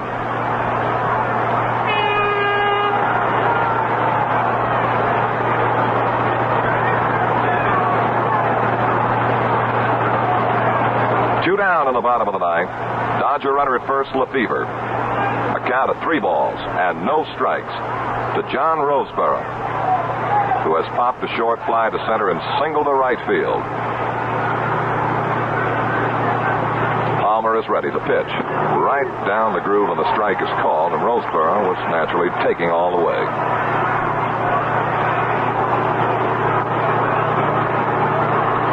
Now the 3-1 pitch. Palmer's ready. Here it is. High fly ball hit out of the shallow center. Backpedaling to shortstop. Aparicio calling for it. Aparicio waiting. He's got it. And that's it. Jim Palmer has become the youngest pitcher to pitch a shutout in World Series history. The youngest pitcher to pitch a shutout in World Series history here in the 9th inning. The totals for the Dodgers: no runs, no hits, no errors, and 1 man left on. And that's it. In game number 2 of the 1966 World Series, the Baltimore Orioles have defeated the Los Angeles Dodgers 6-0. And, Bob, I sure love to watch those birds work around that infield. I got an idea, Chuck. You're trying to tell me something. Well, they're a lot like Gillette foamy. Oh, I knew it. I mean, work a little foamy around your beard, and good things happen every time you shave. Take Smooth Shaving Comfort, a foamy trademark. That's because that rich, creamy, foamy lather keeps your beard soft and moist all through your shave. Nobody makes a lather like foamy. So moist, so rich, so creamy. Nobody makes a lather like Gillette. I think you got it. I think I'll get it. Foamy by Gillette. But don't stop there. Remember the Right Guard. It's the runaway favorite with men and families everywhere. As they say, Gillette Right Guard is the perfect personal deodorant for everybody. Nothing touches you but the spray itself. 2 seconds gives 24-hour protection. And that famous Right Guard protection lasts far longer than 24 hours with regular use, right? Right you are, Chuck Thompson. Everybody out for Gillette Right Guard. So effective, it's the world's best-selling deodorant. I'd like to remind you this broadcast was authorized under broadcast rights granted by the Commissioner of Baseball solely for the entertainment of our listening audience. Any publication, rebroadcast, or the other use of the description and accounts of this game without the express consent of the Commissioner of Baseball is prohibited. Now, Chuck Thompson and I will be back out here for a very brief little get-together with you on a summary of this ball game. And we'll be out, as we say, right after this word from Joe Garagiola. This is Joe Garagiola. Your Chrysler Plymouth dealer has a free gift for you. It's called the Joe Garagiola World Series Fun and Facts Scorebook. There are some facts in it, but the emphasis is on fun. You can find out who hit the most doubles in a World Series game, but you can also find out the kind of things that fascinate a guy like me. For instance, who was the pennant-winning pitcher who told the press on the eve of the World Series, the other team will win it? Or, for instance, how a simple, innocent question can get a catcher thrown out of a ball game. There are score sheets in the book, too, for those who know how to keep score. And for those who don't, there's a simple, really simple explanation of how to score. Stop in at your Chrysler Plymouth dealer today and pick up your free copy of the Joe Garagiola World Series Scorebook. It's all part of customer care and exclusive at your Chrysler Plymouth dealer, which means he cares as much about you as he does about your car. Well, Chuck Thompson, as you said, young Palmer now becomes the youngest pitcher to ever shut out a team in the World Series competition. He's just a year and 9 days away from his number on his back, which is 22, because he's not 21 yet. He won't get there till the 15th of October. The boy pitched a magnificent ball game, and as alluded to before, the supposedly underrated Baltimore pitching staff has thrown nothing but goose eggs at the Dodgers in the first 2 games. For 2 months of the past American League campaign, the Dodgers were the finest, or rather the Orioles were the finest-looking baseball club American League baseball men had seen for many years. It is Hank Bauer's wish and the Orioles' wish that they can prove that again here in this World Series. They certainly performed in great fashion today with a 6-0 shutout.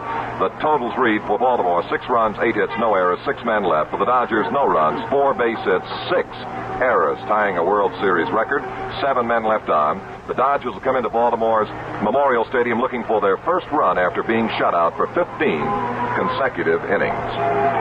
Yes, and the Dodgers' supposedly impenetrable infield is the one that didn't hurt them so much today as their outfield. And poor Willie Davis, from making 3 errors in 1 inning, tied a record that he set a record that he wishes that he didn't have to ever look at again. There's no question about that. And the Dodgers, as Chuck told you, in Baltimore will be looking for their very first run after being shut out. And Palmer, the youngest pitcher, that's a record.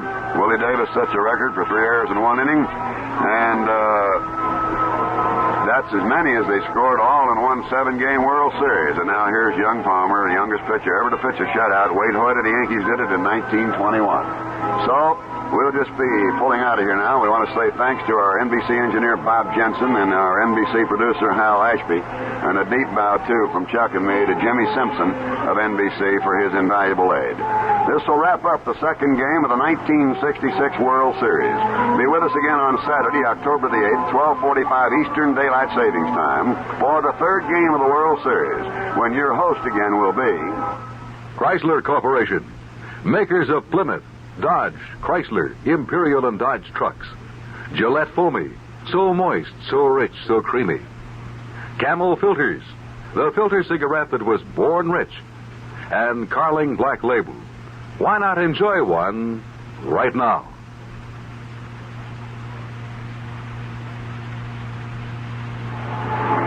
The final score again, here in the second game of the series. Baltimore 6, the Los Angeles Dodgers nothing. Speaking now for Chuck Thompson, this is Bob Prince saying thanks for being with us. This has been an NBC Radio Network production. This is the NBC Radio Network.